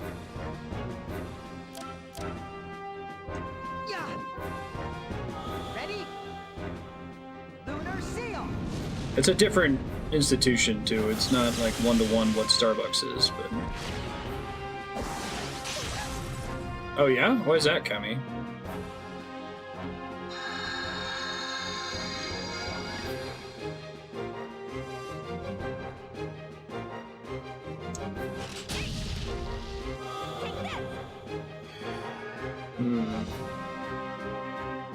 The weight cell will be red because of how much more you'll be using it. Great. Oh, really? Oh, that's a bummer. The Timbits still good? Ready? Lunar seal. I used to get a 10-piece order of Timbits and an iced cappuccino with hazelnut. I think that ran me like $5 maybe? $4 or $5. Which is still an excessive luxury, paying $5 for coffee and 10 donut holes. Hey, Calic. Donald's in Canada bought the old coffee bean contracts. Really? That's interesting. When did that happen? Yeah. Ready? Lunar seal.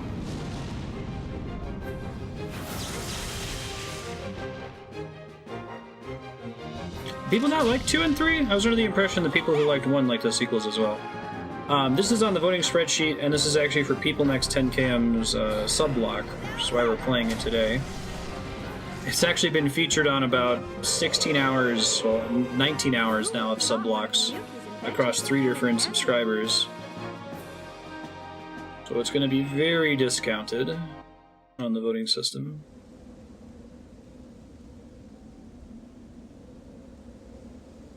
Two's bad except for the story, 3's good. Really? Bless you. Calic, what went wrong with 2?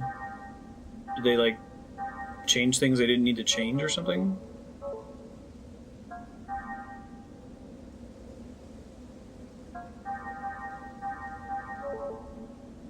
We were talking earlier about how, like, the Xeno team is way too ambitious with their ideas. I'm gonna make a 6-part sci-fi epic. Space opera epic. But I don't actually have the money to do that. Worried about... I've never fought this enemy before. Change the majority of the voice actors and the art style. Isn't the art style... Do they make it more generic anime-y, or how did they change it? Blue topaz. Probably equipment, I would guess. Veil support effect. What does Veil do? I don't think I have anyone that has that power right now. Oh, they Americanized it? Got rid of equipment gold in shops. It feels like the equipment in this game is kind of tacked on. Like, I don't think the game would play too differently if they just built it into the leveling system, right? I feel like I'm not making tons of decisions in this game.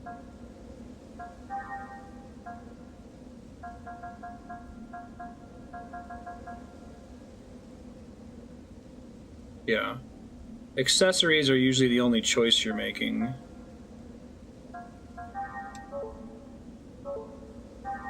Right, I can use tech points in here to extract stuff, level up stats.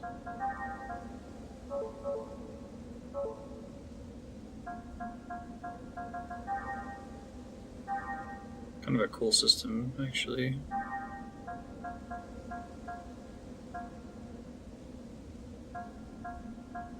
Either defense, physical defense. We'll see what the veil effect is. Spells are your equipment.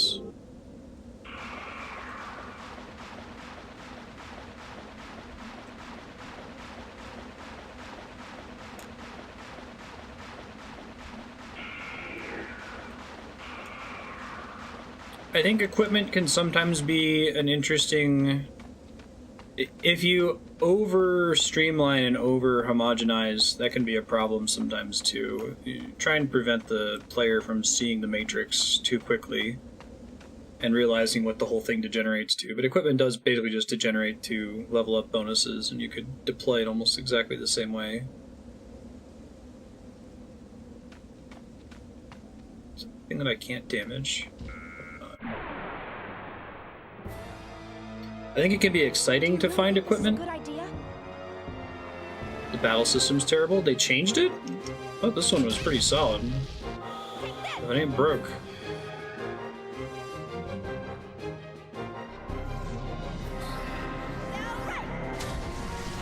Yeah, but how many RPGs, though, do you actually customize your equipment? Like, most of the time you just equip whatever has the best defense. Maybe you get a choice in, like, the elemental or status effect of your weapon and the elemental or status effect benefit of your accessory. Level up by finding a new town, right?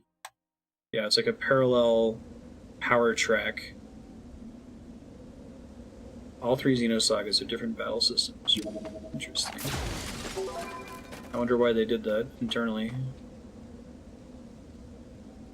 Yeah, I agree, Chaos. I think Dark Souls nails equipment for the most part.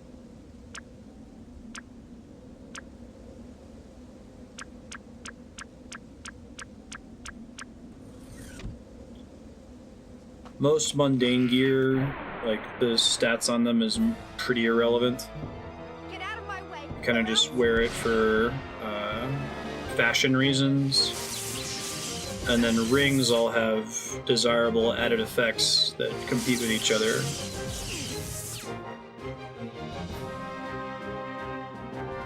Average battle with normal enemies in 2 takes 5 minutes. Yikes. That's pretty bad, bless you. Ready? Lunar seal. No, that's totally true, Aki. Yeah. I think the only way you can really do it is to give most gear a trade-off or a downside, but even then, it can be pretty easy to find the most optimal setup. You have to break enemies? Oh shit, yeah, they did that in Xenoblade Chronicles as well. I didn't really like that too much.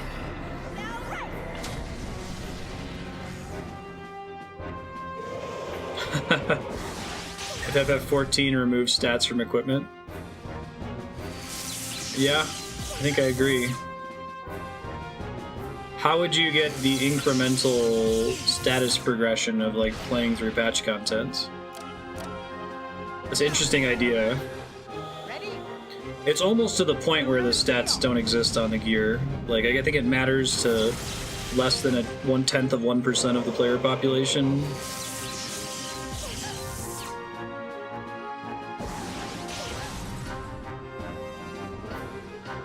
Just to generate it to, like, a power stat. It goes up by 1 with each new bit of patch gear.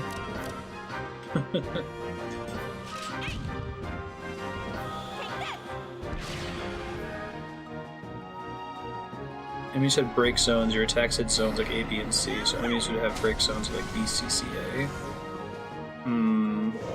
Yeah, interesting idea that didn't work. Can you hear that?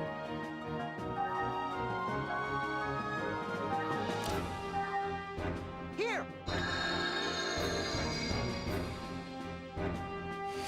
I think it's good to look at MMO gear design. It doesn't seem like it's the same situation, apples and oranges, when compared to single-player RPGs, but the compulsion to balance gear is much stronger in an MMO because the game is multiplayer. So I think that they're going to have to be solving problems that single-player RPGs should ideally also be trying to solve, but don't necessarily have to. They accidentally make a weapon that has the decimal point shifted in the wrong direction and now it's overly weak or overly strong. It's not a big deal. Great. I collected some good data. There's already classes that are basically equipped, so you have a power equip that has its own increasing level cap to be doable. Yeah, it's sort of pointless, Spiky, right? I wonder if the 14 dev team is particularly attached to the gear treadmill, or if they're just doing it because that's how it's always been done and they've never sat and thought about it. Because, right, it is just kind of arbitrary work.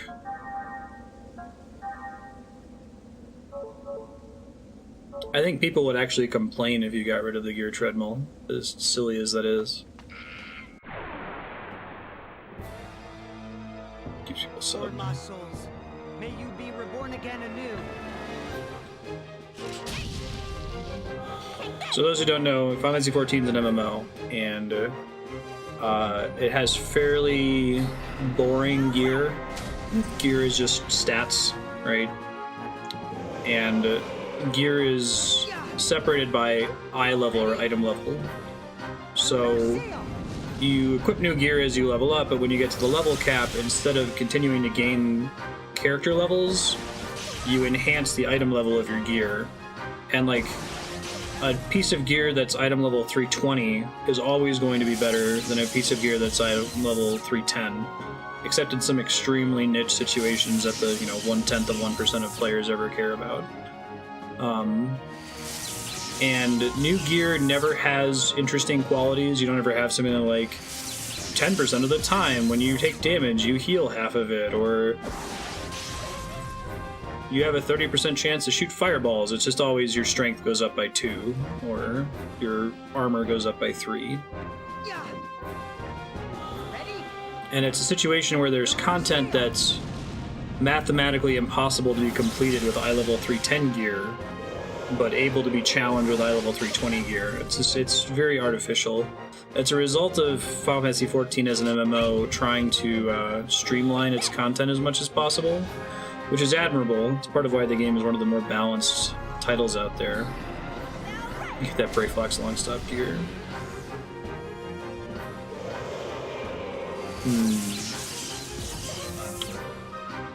So Spiky's, that's an interesting point.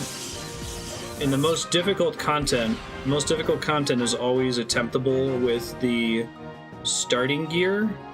It's just very difficult at the beginning. And as you get more and more gear, like, your window of error gets larger and larger, and it slowly becomes easier. And if you're hardcore enough to attempt that ultra hardcore content, there's an interesting question of, like, do you want it to get easier like that as the weeks pass? Is that actually a good thing?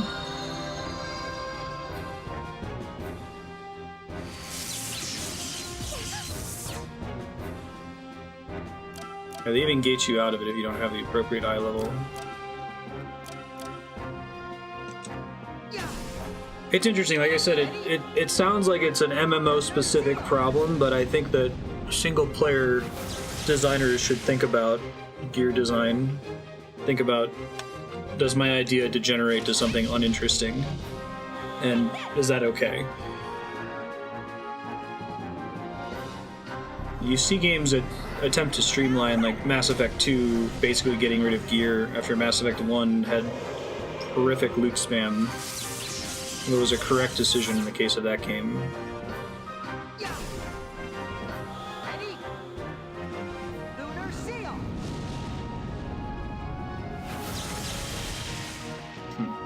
It's interesting, Spiky. So, like, you have an even smaller percentage of players that are actually, like, grinding at each patch to get their eye level up by 5.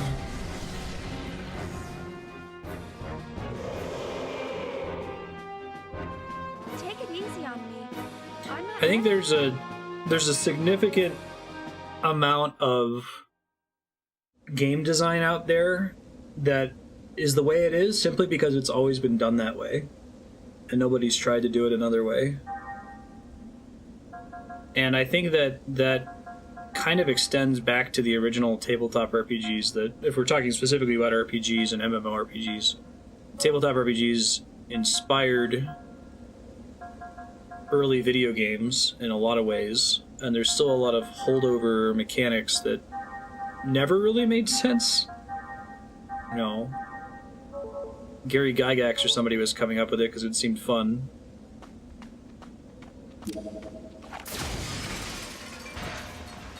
That's interesting. I'm almost out of healing items, aren't I? Alright. I had 99 of these, I now have 15. I gotta start being a little bit more conservative with them, it looks like.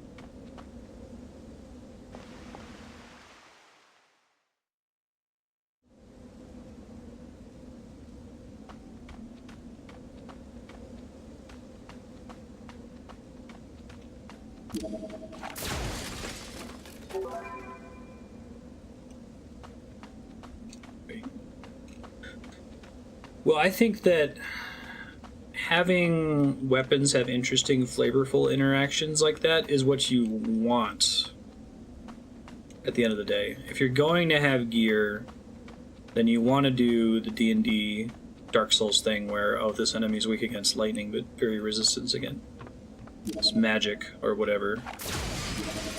I think that has more longevity than just having it be a stats thing.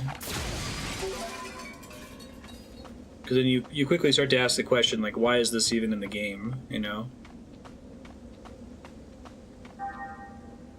But if you get super bizarre loot and super bizarre equipment that has really weird niche purposes and is by no means mandatory to play through the game, I think that's kind of the sweet spot you want to get into. Super carrot juice, Bunny's favorite drink. Okay. This is in the middle of the war simulation of the genocidal robot whose brain we're currently inside. Just a reminder of what's going on in this game. Alright, let's try to minimize getting into fights here. Yeah, it sounds like Path of Exile goes for that strategy. I like gear that makes you ask a question.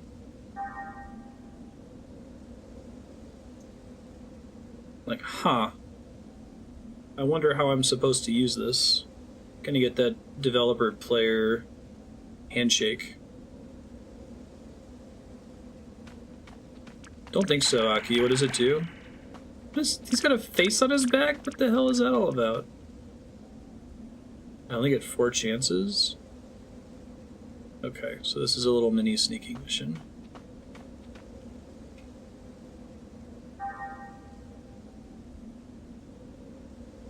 Would make you ask several questions. What does the description say, Aki?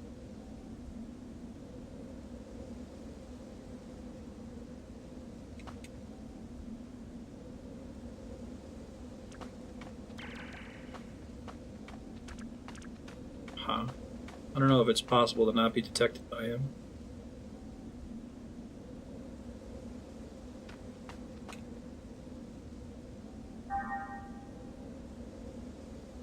Maybe he doesn't detect from the front?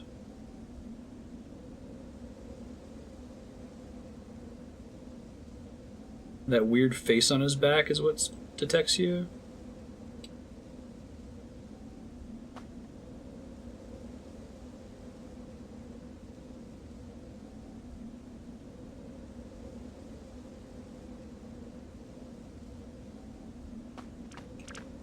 That appears to be correct. Oh, he's slightly faster than me, son of a bitch. Cast random effects whenever you use it. Oh, that's cool.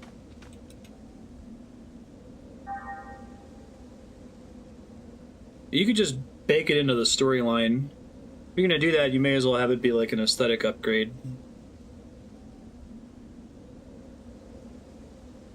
Yeah, I guess gear is a way to control the power curve of the party based on story progression, like chests that you opened and towns that you reached. And to know that you have some expected baseline of character power independent of whether the player has fought any battles. Right. Oh shit, if I wait too long, he just runs back.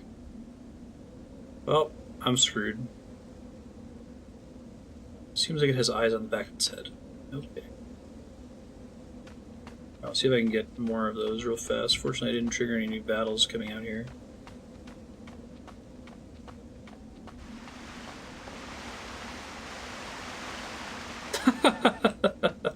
That's awesome, Yukipo.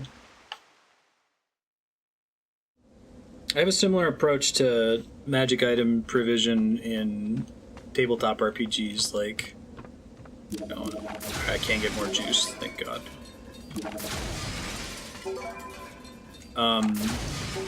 It's less interesting to give somebody, oh, this is a sword that does 2 more damage than your old sword. It's more interesting to give them, it's one of my favorite magic items, Tree Form Box. It's a box that lets you turn into a tree. While you're a tree, you don't age. You can perceive your surroundings. You can live to be like thousands of years old. It's just stupid. No one's ever going to use that, right? Or maybe they will.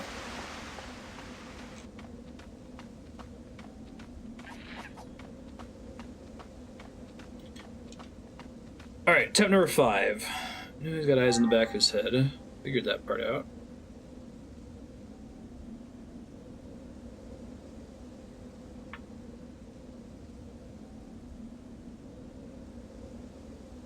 Yeah.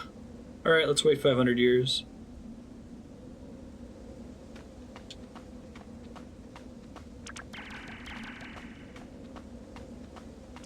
Gotta, like, trigger him all the way at the bottom, I think. Oh, we made it.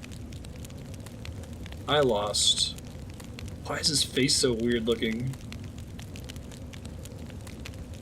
Forests these days are even more dangerous, so be careful.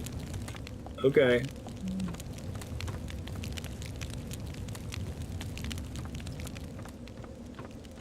That's so bizarre. Alright.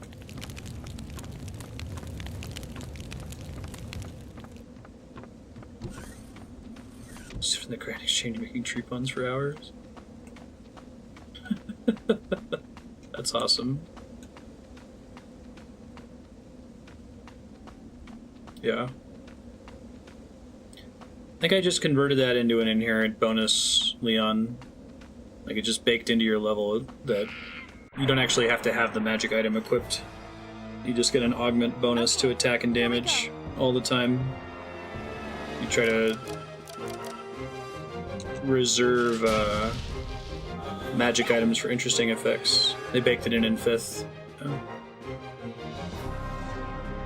5th edition has moved pretty far away from any dependence or assumption that the player has anything more than non-magical gear, right?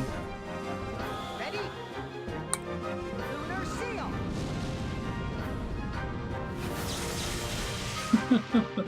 That's funny, Aki.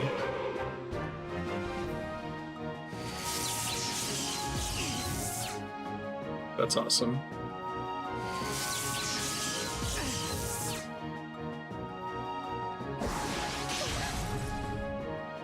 Getting to the point where I can reliably one-shot the kobolds just from leveling up from being in here. Yeah. Ready? Magic items should be interesting, not core math.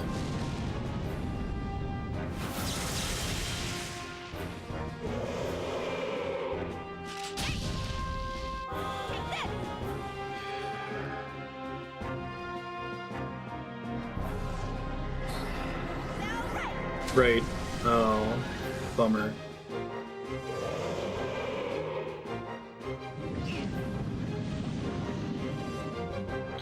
Though to be fair, +1 damage in D&D is a much bigger deal than what we're used to with JRPGs, right? Everything is in like the thousands of damage for no reason. +1 to hit is a huge fucking deal in D&D. So it's basically a 5% increased chance to succeed. We are currently in the brain of the party member that's on the box cover. Cosmos.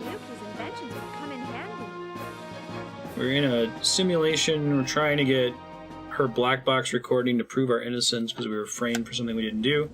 And that apparently involves this weird forest and all this other shit. You get a magic item, you think it's going to be interesting. Yeah. Hey, Serp. Come home. How are you doing?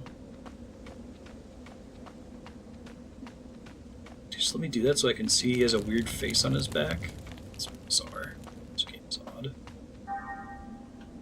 I think I've been getting a decent number of ether recovery items from combat. I don't think that they're like ethers in Final Fantasy. They're fairly cheap, so start saving my med kits for combat and use ether kits. Please stand Hi, down. home. I don't want meaningless bloodshed. Chaos. It's a penis monster. Chill out. Lunar seal. I've only ever heard him say stand down and don't want meaningless bloodshed to robots, penis monsters, and evil scorpions.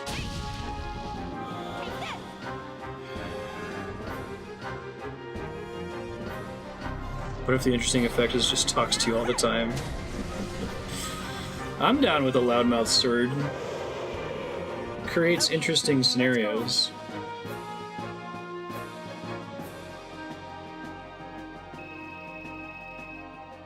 I'm sorry, Chaos. Lowercase c Chaos. Andrew, his name is Chaos with a lowercase c. Not kidding. Such a JRPG thing to do. Oh no, you go. There's a 99% chance that. Stop it, Fee. Just stop. Cut it out. Huh. Has this been a dead end this whole time?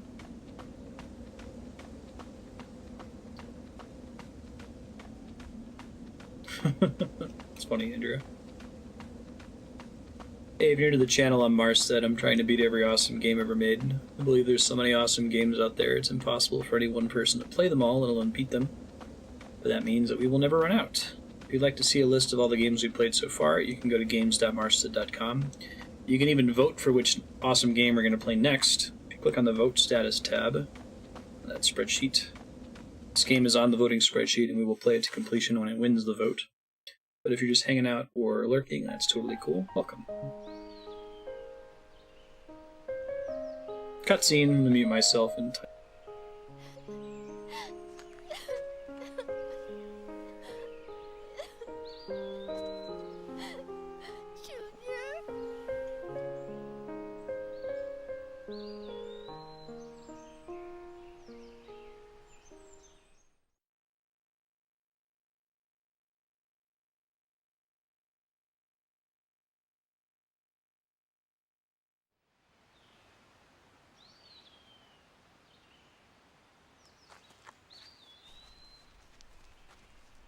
Throw on the cat cam bends, circling the monitor.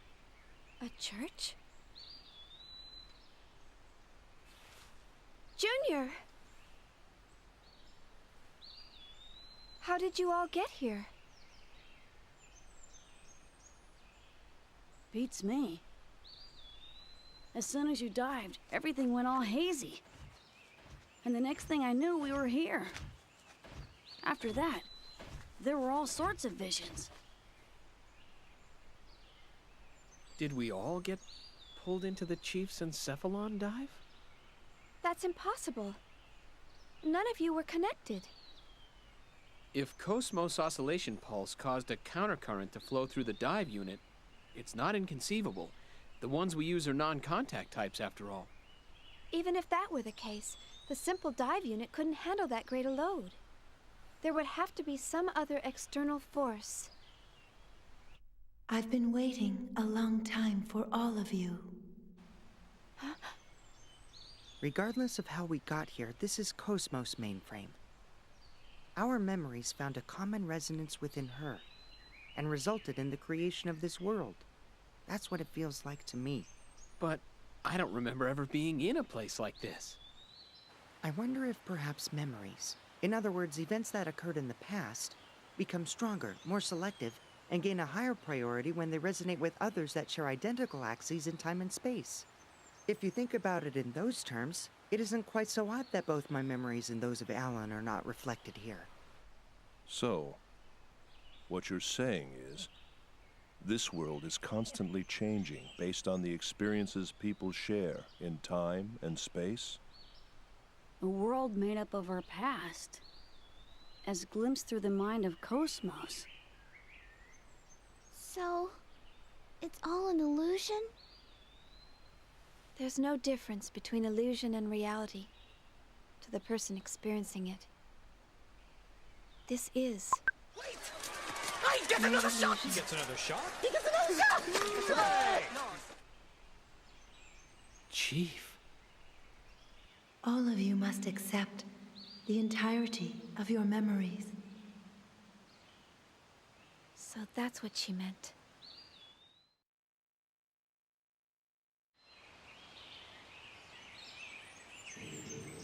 Yeah, Andrew, I think the kitties circle the monitors so many times, and then they get fed at the end of it every time. So they're like, let's start earlier and earlier. There's a disturbance in space-time. Jump into it. It's not for now.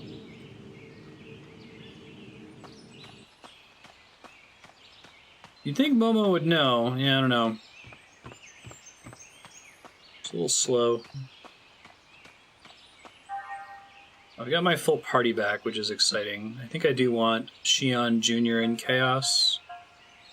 Because I could do Shion Momo in Chaos. Jr. is a nice physical damage focused character, and then Shion and Chaos are both like laser damage. Build a whole church around circling computer monitors for food. He really does. He goes all the way around the entire stream, like battle station, and like bumps his head into every monitor on the way. It's locked. Fixed camera angles hype. I really want to find a save point. I'm suddenly concerned that entering this church is putting me on the path to a boss fight. And I haven't saved in a while. Someone's here. Those clothes. Is she a Realian? Yes. She definitely seems to be a Realian, but I also sense something different. Is this based on one of our memories too, Chief? Chief? Are you a Realian? Yes. My name is Febronia. I came to take care of this church because I longed for a place where Realians could find peace. Febronia. Do you know her?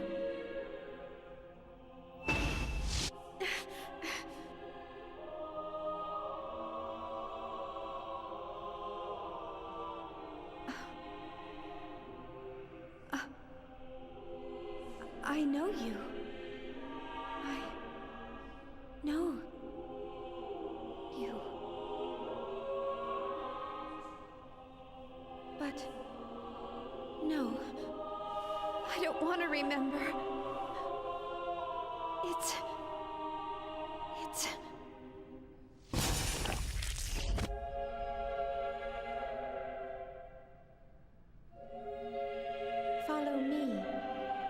she on?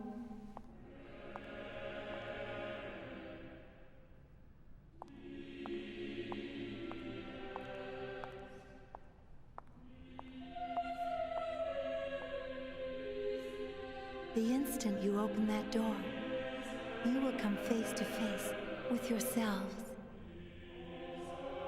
It will be an experience full of sorrow and pain, but it is, both to you and to us, a very, very important experience.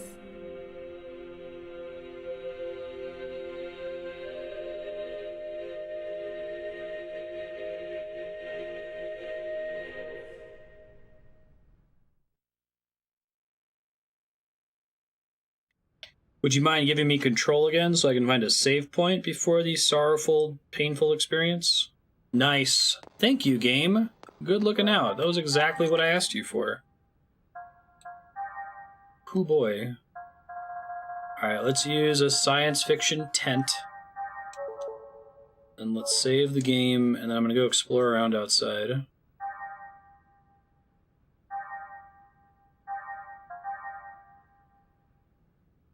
I love autosave. I think every game, almost every game, should have autosave.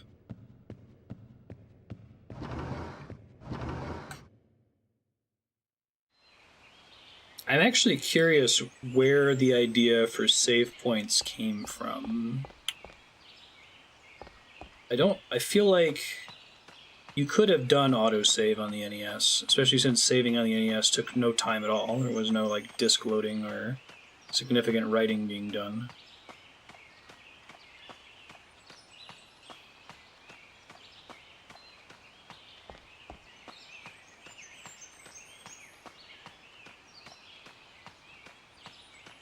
Infinite Space shouldn't have autosave. No kidding, Namaku. Oh, that sucked. At least don't put it on the at least if you're going to have autosave, make it the default slot that you load. Yeah, I'm trying to figure out, like, what could the technical limitation be, because I think, what's the earliest game I've ever played with autosave? You get checkpointing, is basically autosaving, just that it doesn't persist when you turn the system off.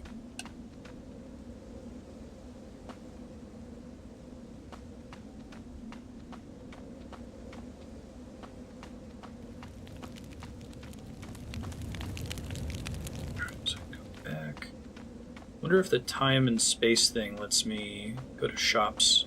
I can leave the Encephalon temporarily.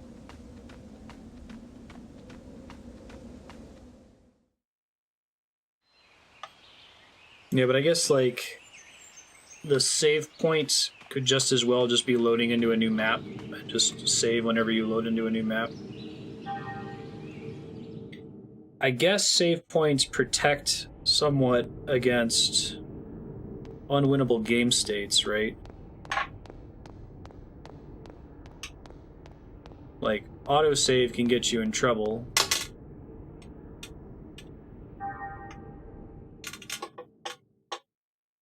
Ben, what are you doing?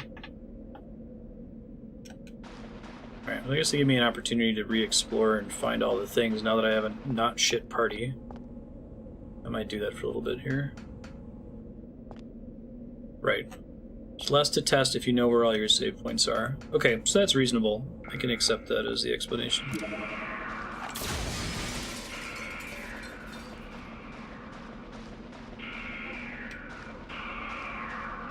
Things don't really move, do they? Oh, I guess they do eventually.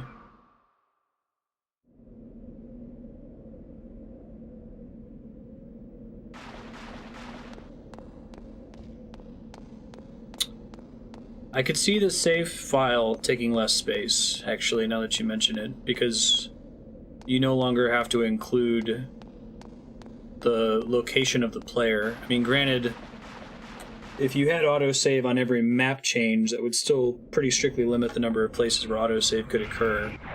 But it would be a high. There's more maps in a game than there are save points. I've come this far, I can't lose now.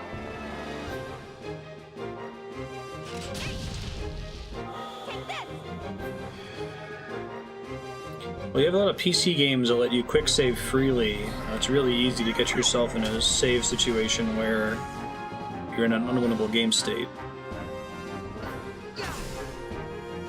Ready? Lunar seal!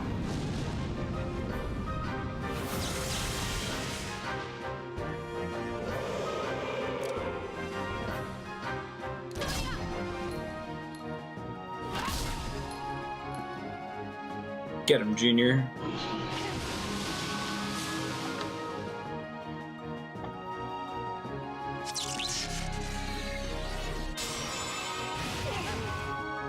So I thought there was more I was able to do down here, but I don't think there is, so maybe I'll just go try the boss fight. What I assume is a boss fight. Or a really long cutscene.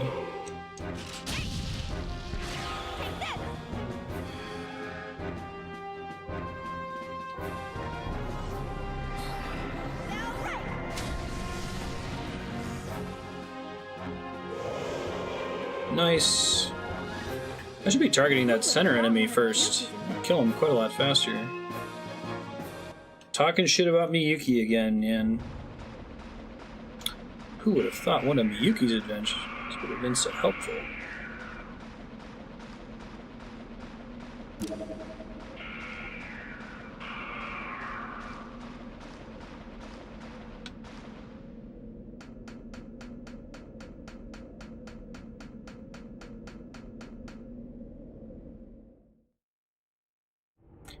I wonder if I'm allowed to access this later.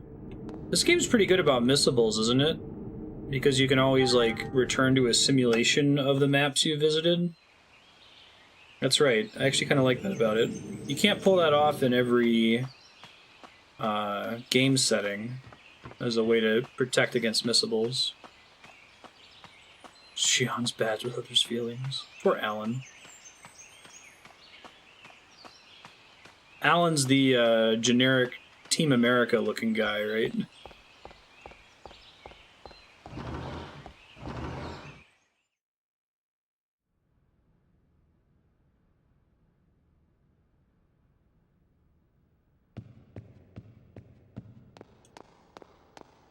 Sword. He's like a Jerry, right? Don't think I need to. Kits. I'll never use those in combat proper.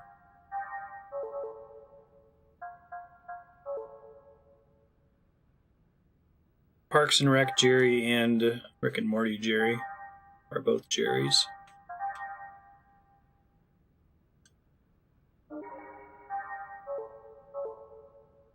I love that they wrote Jerry in Parks and Rec to be so happy. Like, he has a perfect family, and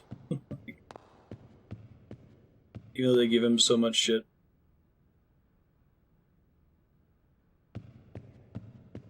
Alright. Face yourselves. Shadow Us battle? Oh, thanks for the full heal.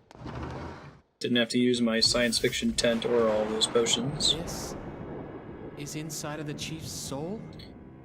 Yeah, I think that the arcade evolution is responsible for a lot of bullshit in games.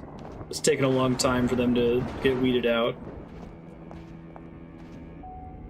This is the acute neurosis treatment facility.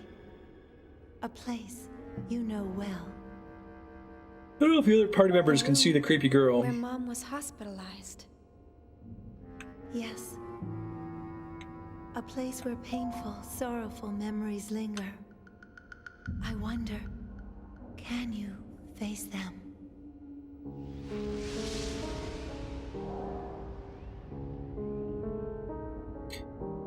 Microtransactions are like putting quarters back in the machine.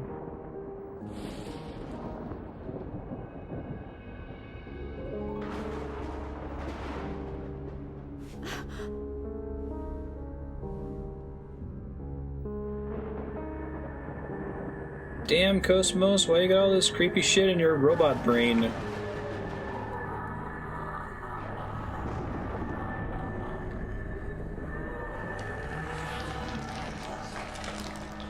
That's gross.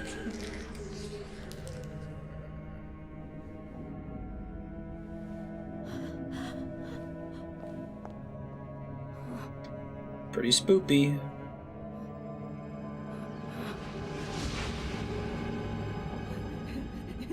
Oh, they're all having different visions. Okay. Vito.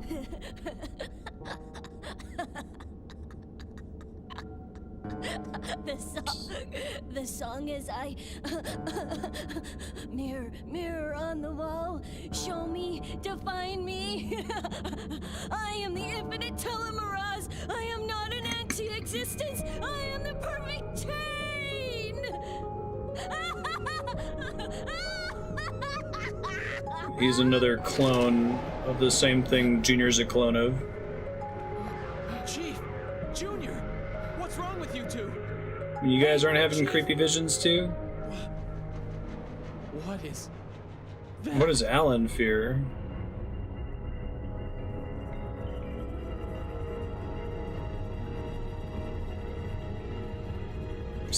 Right? Someone just found the dictionary. It's the Kojima effect.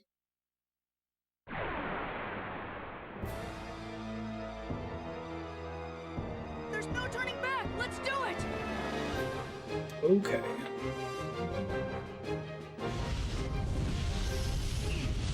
I like his creepy hand detail. Let's see. Physical damage is okay, that's good to know. It would be really bad if he resisted physical damage, because then Junior would be useless.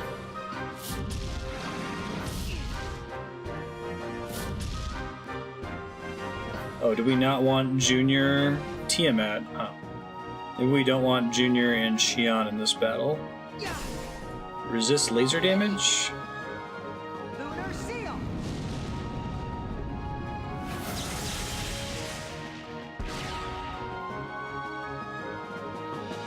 It didn't respond to Chaos's turn.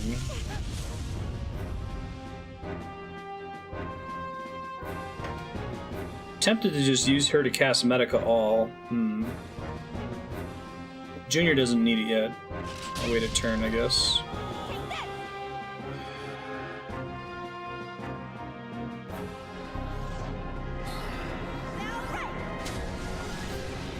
Pretty good damage.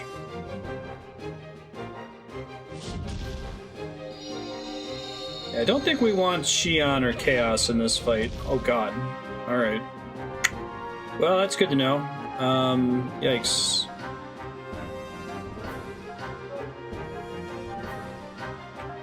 I don't have anything that heals the whole party, do I? Wouldn't be too good.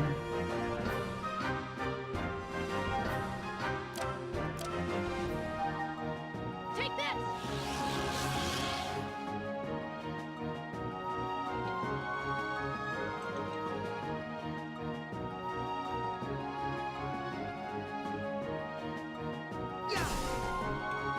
Ready? Lunar Seal!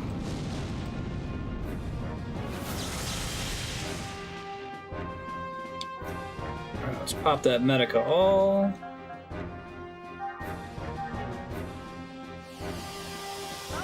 ether circuit.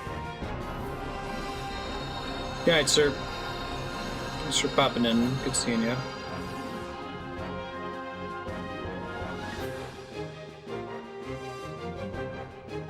Let's just do that again. Sounds great. Open ether circuit.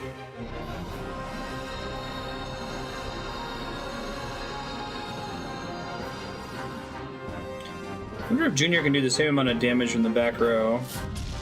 Oh, he still responds to her turn? Well, that sucks. I thought it was only if I attacked with them. Yikes.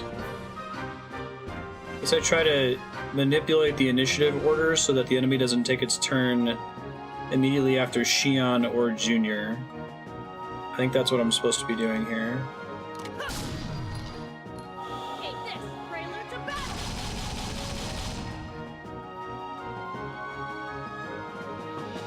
Yeah, I think that's right. So we want Chaos to act before it acts, and we try to do that using boosts, I guess? I think that makes sense. Yeah, it's cool shenanigans. Right, so Shion has to go, so I may as well top everybody off. Which I think he's probably going to follow up by nuking the party again.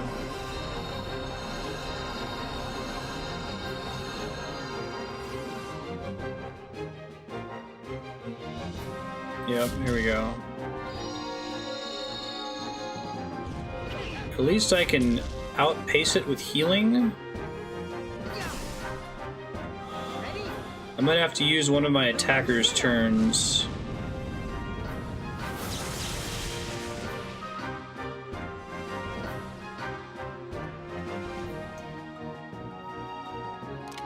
I might have to use an attacker's turn to restore her ether points so that she can keep using the heal. But I think that will work. Gravity Blast, that's not a problem.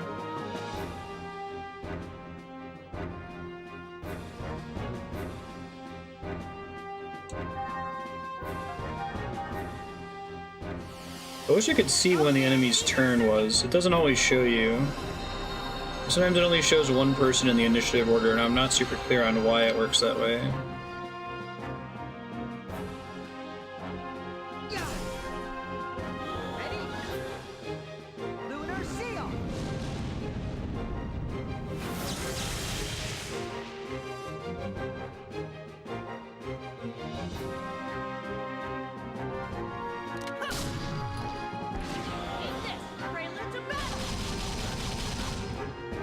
Ooh, that's not good. Was he guarded that whole turn? KOs pilots occasionally. Hey, it didn't KO the pilot that time. That's good. I tried to trigger a boost, but he got one in. So he's about to nuke the whole party. Yikes. Unless if that spell ray does enough damage to finish him off. Nope. Oh, I hope this doesn't kill Junior. It might.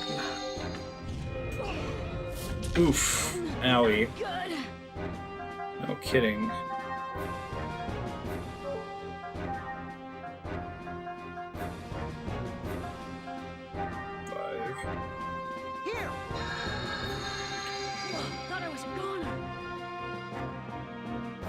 Confusion. Uh-oh, don't use it on Chaos. He's the one that can remove status effects easily.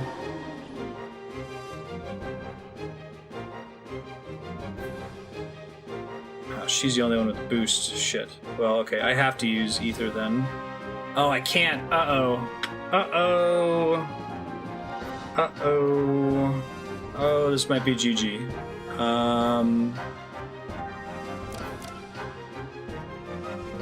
Let's see.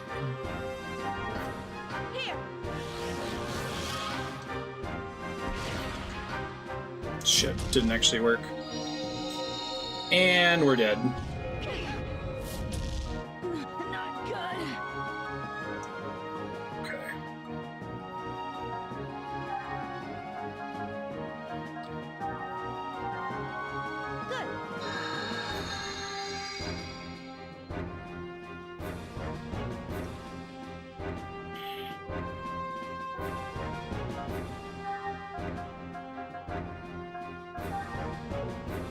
Revive Deluxe. How many of those do I have? 2?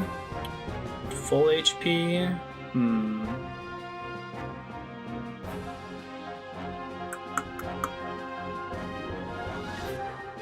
Shion. He's not going to use the Shion attack, so I may as well use a small one. Should be okay.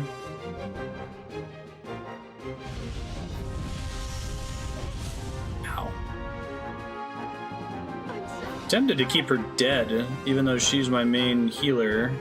Uh-oh. Well, that's not good. Whew. Wow. Chaos, cutting it short there, cutting it close.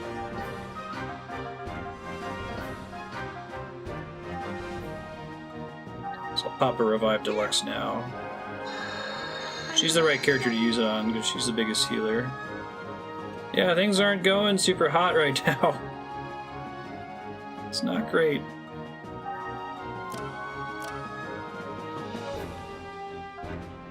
Use a Medkit Deluxe. Take this.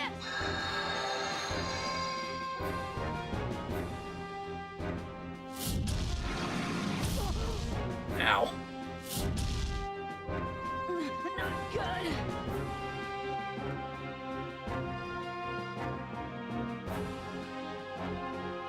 I bet the enemy's really close to being dead. Here! Whoa, thought I was a goner.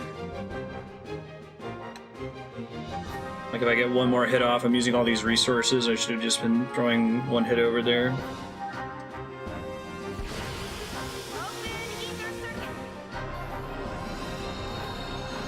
Try to get Chaos to act here so the boss doesn't do the Xion attack that hits everyone. It sucks really bad. It's fun of RPGs. I use this rare item, boss dies next hit. I've spent like the last 4 turns trying to recover. Alright, it didn't die on that hit, so it wasn't as close to being over as I thought. Made the right choice though by using the boost to get Chaos to go.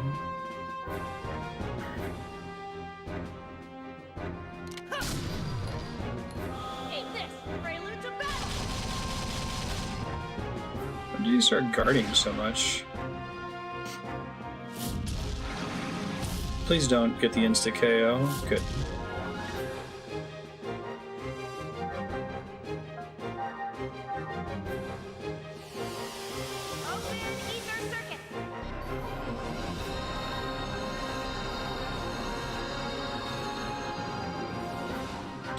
We'll be alright. Playing Xenosaga for another 34 minutes, and then we're gonna do an hour of Lisa, Painful RPG. Trying to get ahead a little bit on the subblock churn since I had to skip one for the Vegas trip.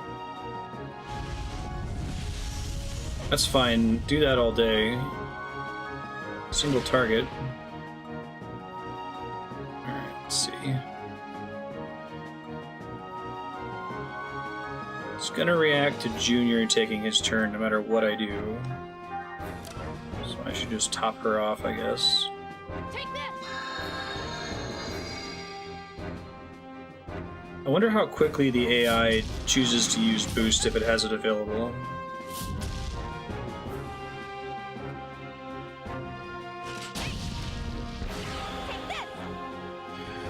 Uh-oh. He just boosted after Xion. That's really bad. Gonna use that crazy AoE. Oh, she hits so hard though. I really want her to be attacking. Consciousness against Xion destroyed. Oh. Well, that's dope. It just happened after I do a certain amount of damage? I'm on board with that all day. Alright, Xion. She does like almost 800 damage. And I had to be careful using her to attack before. Now I think I can go all out.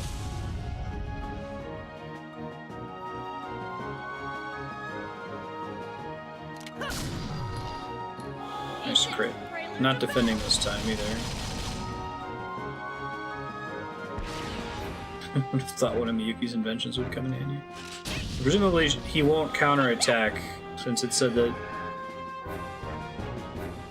that consciousness data was destroyed. Oh, but now it's not doing 700 damage anymore. I don't know how this fight's supposed to work. I'll have to read a walkthrough later, try to piece it together. Ready? Lunar Seal!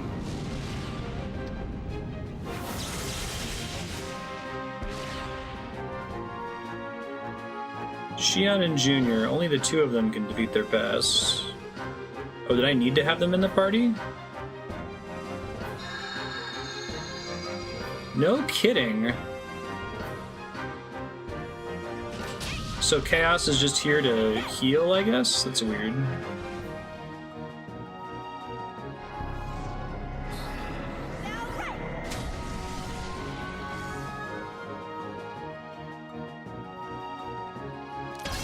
I wonder if it's like Junior has to deal the finishing blow or some shit.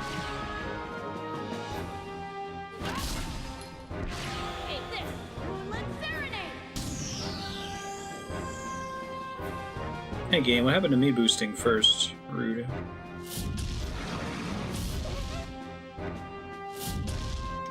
I don't know, it's like I did damage with Chaos, and the game got mad. And then the boss healed itself. It's very weird. I'm not done yet. You saving up for anything in particular, Kaimam? Of course he crit. Figures.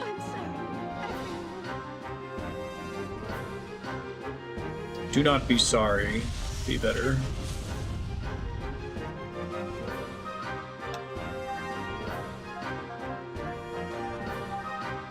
Here. I'm not done yet. She lost all of her BP. Battle gauge or whatever. Get her out of one-shot range. Probably have her heal on her next turn. Nice. What game are you planning to add, Kaimam? Really lucky I've never gotten hit by that KO's pilots occasionally effect.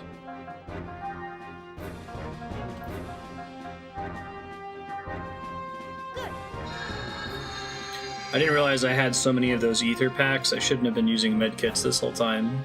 Should have been saving those for battles. So I can heal everyone up trivially out of combat. I think I'm gonna try to heal. Unleash some of thy powers. That's okay. Could be better. Probably get Junior out of one-shot range at least. Yeah, Chaos, we really need you to step it up over here, buddy. At least some of your powers.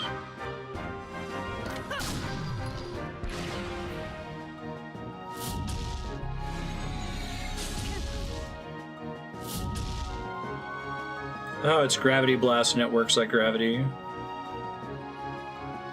You have the power of friendship, Chaos. Alright.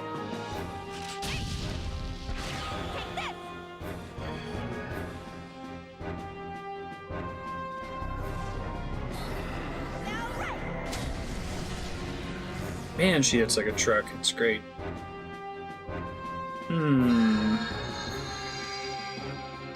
So it's possible that Junior has to do all the damage now, otherwise he's going to heal himself? That's my next guess, is what the game wants me to do. In that case, I should probably buff him. The most powerful power of all.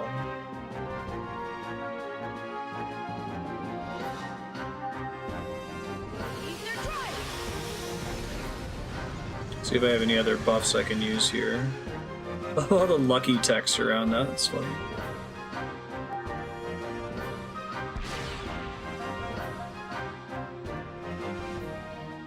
Psych status, increases wolf defense, speed, ether effects down. I only have one of each of those, so I can't really justify using any of them, unfortunately. Use protective wear on him though. Try to buff him up as much as I can here.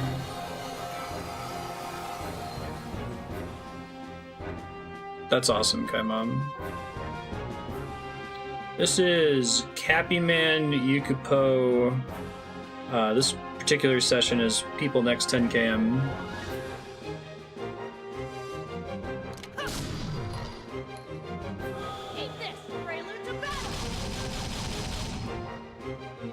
Oof, that's gonna take a while. He has 1500 health that he heals whenever I finish him off with somebody else. Yikes. See if she has anything else she can cast here. I guess I can give him a bunch of boost.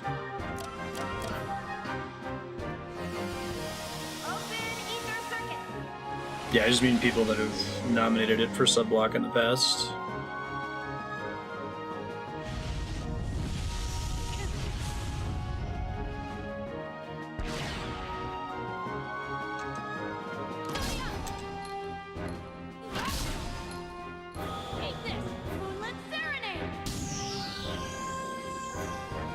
Alright. Comparable damage to what I was doing before, I guess. Nice block. Good job, Chaos. Proud of you. Unleash some of thy powers.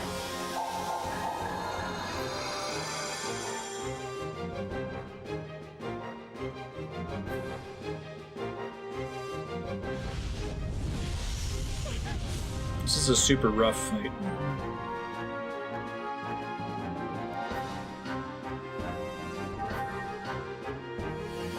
I think after this I'll start just pumping boost on Junior as much as I can.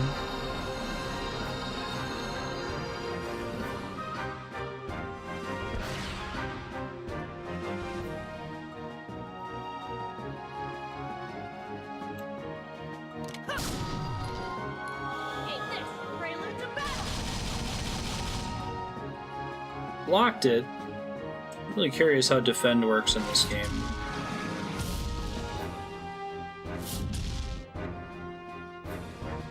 It's like a glancing blow or something. There's a chance for it to not do as much damage.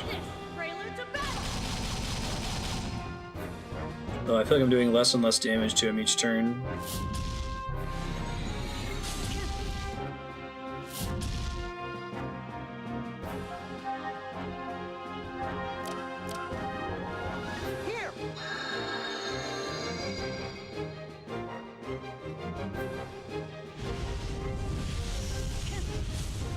That's fine.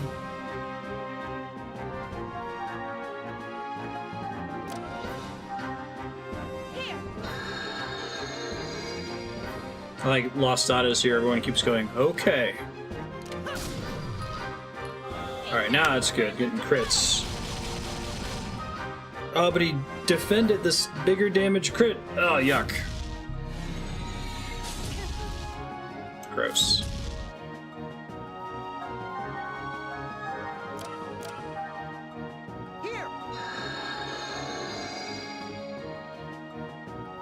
Okay, so I'm operating on the theory, this might not even be correct, but that I need to do 1500 damage with Junior alone.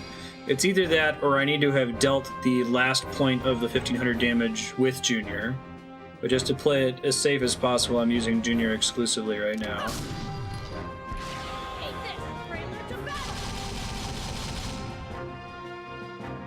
That means it's going to take like 10 turns or more. At the rate I'm currently hitting him.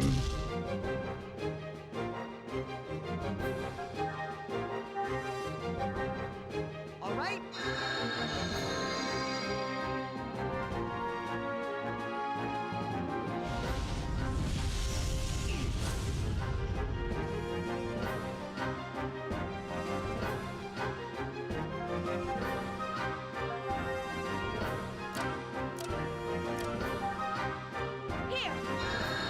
This is a tough fight. I'm glad we didn't like get to this when the stream was almost over. Good crit.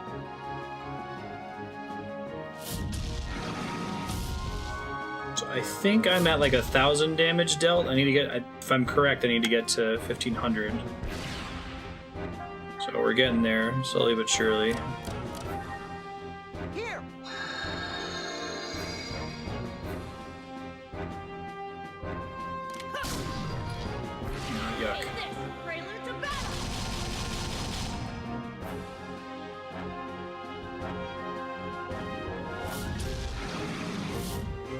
Nice miss. That's good.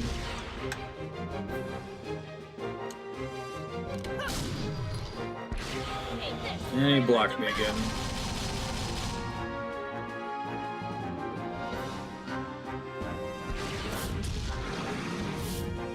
Can do this all day. Keep training boosts. I'm on board. Yeah, this boss either takes like 200 damage from Junior or like a third of it. Hey! First try. Yes, I think that's the rule. I think Xion has to do 1,500 damage, and then Junior has to do 1,500 damage. That was rough. Chain Blast, VMAX circuit.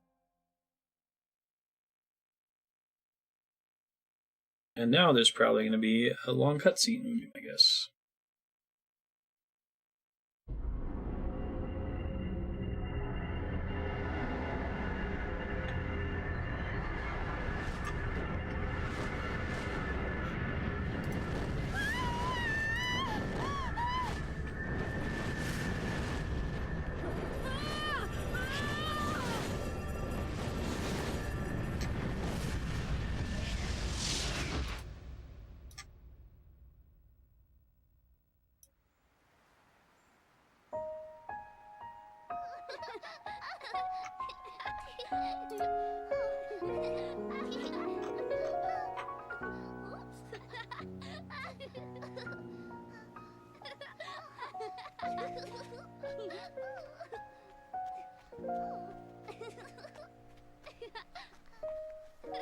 I am sorry, Shion. I know it was hard for you. But there are two of you. The woman sitting over there isn't me. It's just an image created for the girls. An illusion. This is their world. Created solely for Cecily and Kat. I am using Cosmos' Encephalon construction abilities to show it to all of you. But they seem to be so happy. Would you say that if you were to see this?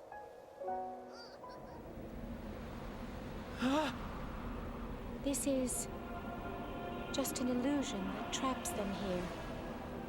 A binding spell created by mankind to control the Zohar. But as far as they know, this world is reality. I want you to release my sisters. Please, for the future of the Realians as well. The future of the Realians?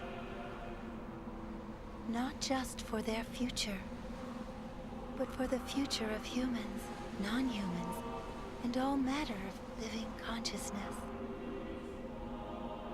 Feb and I can only exist in this world of consciousness. We can only come into contact with the real world for a short time. That is why I called for all of you, so that the future may be changed. Change? The future? Look.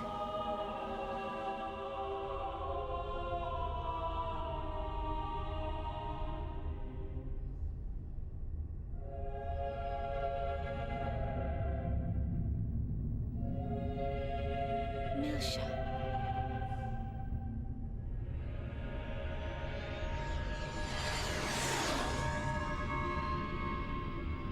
That's Cosmos.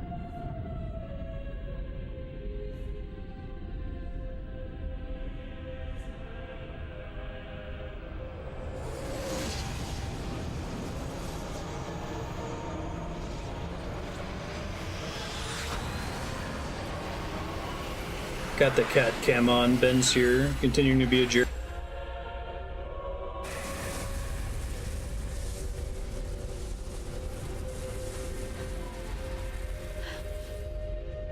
That stream of energy is the consciousness known as Udu. What? Udu? Udu was the source of the space-time anomaly that engulfed Milsha 14 years ago. Hi, Ben. Hi. It's not Marty, that's Ben. Hi. No, Cammy, that's Ben. Hi. Where Udu encounters Cosmos in the form Close in which enough. she was meant to be. Udu will awaken soon. He feeds upon the consciousness of those who intend to awaken him, as well as those who wish to seek him. It's gonna wake up. Soon. Does this thing where he closes his eyes for a long time, just hoping when he opens them that is he'll... but one of an infinite set of potential phenomena. But that does not mean that the future is already set. Even the smallest of waves can spread throughout the whole. Phenomena change with every moment, just like a drifting wave. Are you saying that we're that wave? Yet before it all begins, I wanted you to face your pasts. But I see you are not ready yet. I am sorry. But why us? Shion, you were once touched by a gnosis. Huh? Despite that, you remain unchanged, the same as before. That is why. That's why? There will be a time when I can discuss why. If you go back to Milsha, the place where it all began, then you will see. Wait!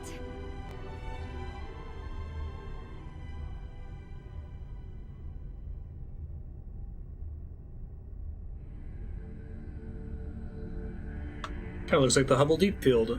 It might actually be the Hubble Deep Field. This zoomed in, you can kind of see it's an image file in the background there. Alright, so Udu is a bad thing, and there's a space door. Gotta go to Milsha. Someone's being crucified. Cosmos is being crucified. I was kind of hoping when they were talking about Matt Groening making a new show on Netflix that it would be Scary Door. I feel like you could do a lot with that, but I'm also stoked for his new fantasy show.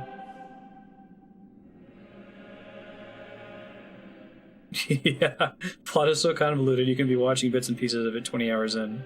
Not be spoiled. Cosmos. So, this is Exactly.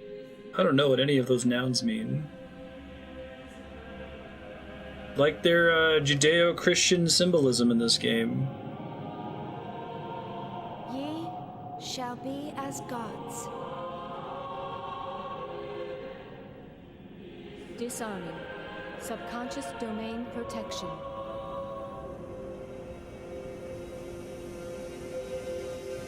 It's a creepy thing you got in your brain there, Cosmos.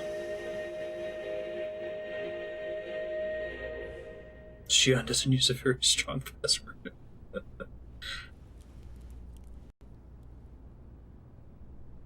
How'd y'all end up in there with me?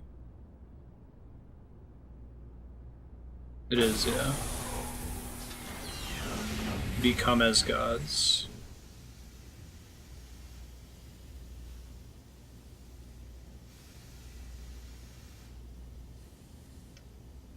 It's a creepy anime genocide robot lady.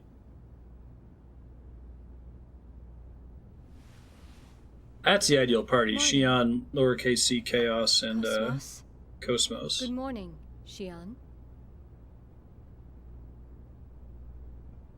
She's this game's Yuna, though. I feel like they punish you for depending on her too much. Taking her out of the party a couple times. Well, looks like we all managed to make it back. Chief! Oh, I'm so relieved you're okay. Alan?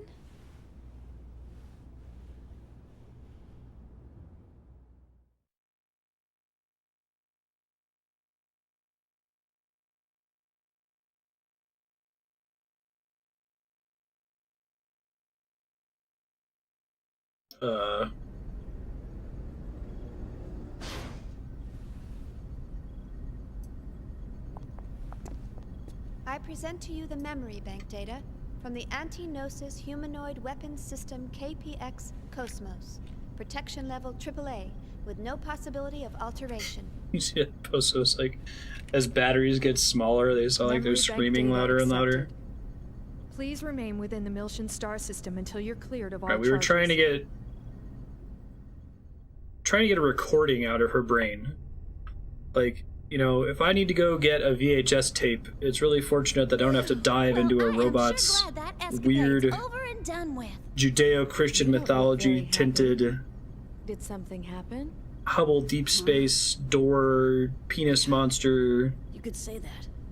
painful history albino clone illusion zone. I just go grab the VHS tape and pop it in the VCR and it works. To release too. Master Guinan! Master Guinan! This is presumably the guy that Junior is a clone of, or they're both clones. One of the two. You've done well. No big deal. But it sure brought back a lot of bad memories. Things get complicated in the future. Hey, Shion. That girl. She called herself Nephilim, right? Yeah. Are you Nephilim sure? is the supposed Yes, but children of giants, or excuse me, they are giants. They're the children of angels and human women. It's in the book of Genesis. Connected to what I'm thinking of. Humans used to live to be in like their 900s. Things are gonna get real busy real soon.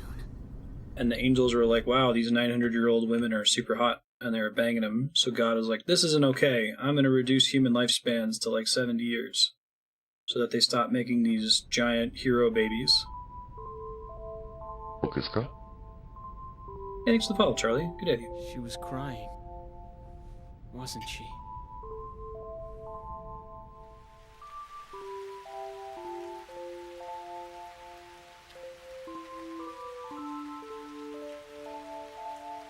I think that's only the second time I've ever seen her cry.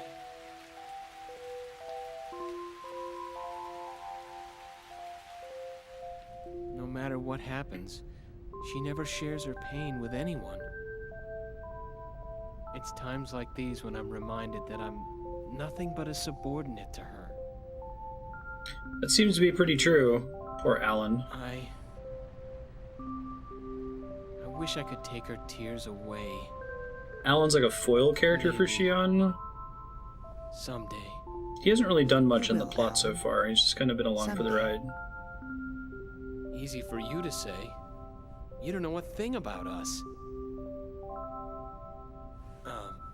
Oh, thanks, Charlie. I am looking forward to sharing it. I didn't mean to say that. I'll be posting it on YouTube a little bit early, too. Get some feedback on it. But I can see that you have a good heart, Alan. I'm really happy that I got approved. I was... Part of the panel is talking about being a small streamer and being successful and doing that as a house husband. At times, it makes it hard to get approved if all of their approval queue is... Do you have a ton of viewers? Are you gonna show up at the panel and do a good job? Can we trust you?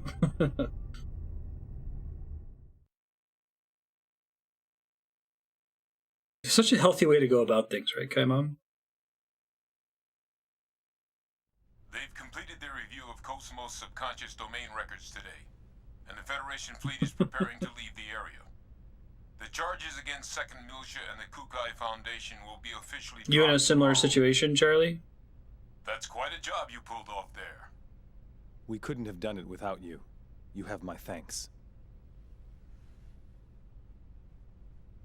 So, Mizrahi's 100 series seems to be Are you in a similar situation? Yes. I doubt looking to get into streaming as a hobby, or your house husband, or anything like that? You'd better be careful. Right. Now, I wonder what they're going to try next.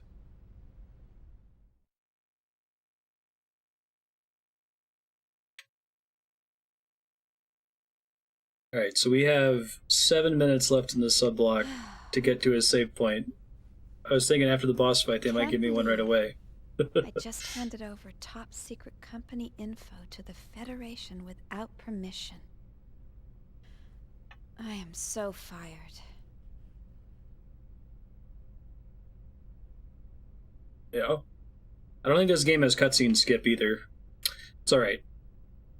Momo. Xenosaga, search for a save point. So sad. Chief, so, why don't we go grab a bite to eat? Shelly told me about this great cafe. I'm sorry. They have done mid-cutscene saves, Much yeah. of an appetite right now. Guess I'm not quite myself, either.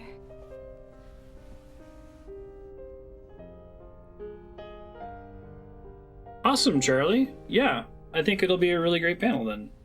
Nephilim, Fabronia, and her sisters. Let me shoot your channel a follow. What does she mean? Release them. And Cosmos and Udu.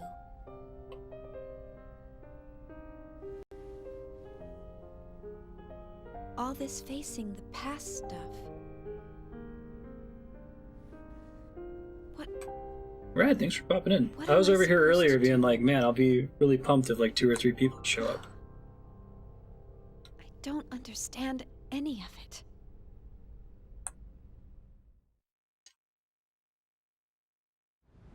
Love an autosave right about now, I know, right, Namaku? Worst case, we'll start Lisa a little bit late. Okay, so she's flashing back to being a jerk to Alan. Mandatory email. Yeah, for sure. What have you been playing lately, Charlie?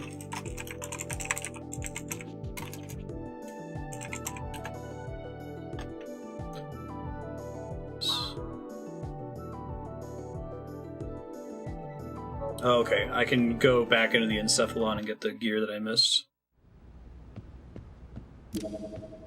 Awesome.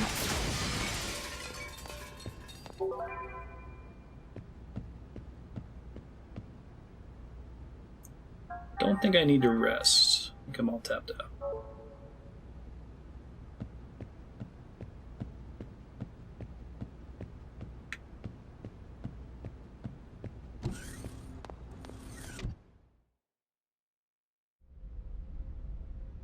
Yeah, I think it's very doable, and we'll talk about this a lot in the panel, but it's very doable to approach streaming as a serious part-time hobby when your full-time job is being a homemaker, you know, taking care of the kids, doing chores.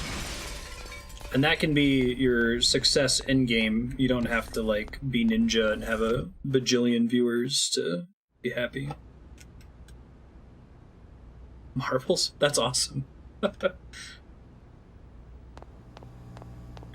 Hey, here's our save point. And I can buy things here. Alright, so let me save, and this will probably be the save that I default to here. If I get into another cutscene, we'll just load from this at the end. We've got another 3 minutes or so left. Actually, I started recording 2:59, so that might be just a good stopping point right there. Let me see if I can scope out the shop first, I guess. The UMN.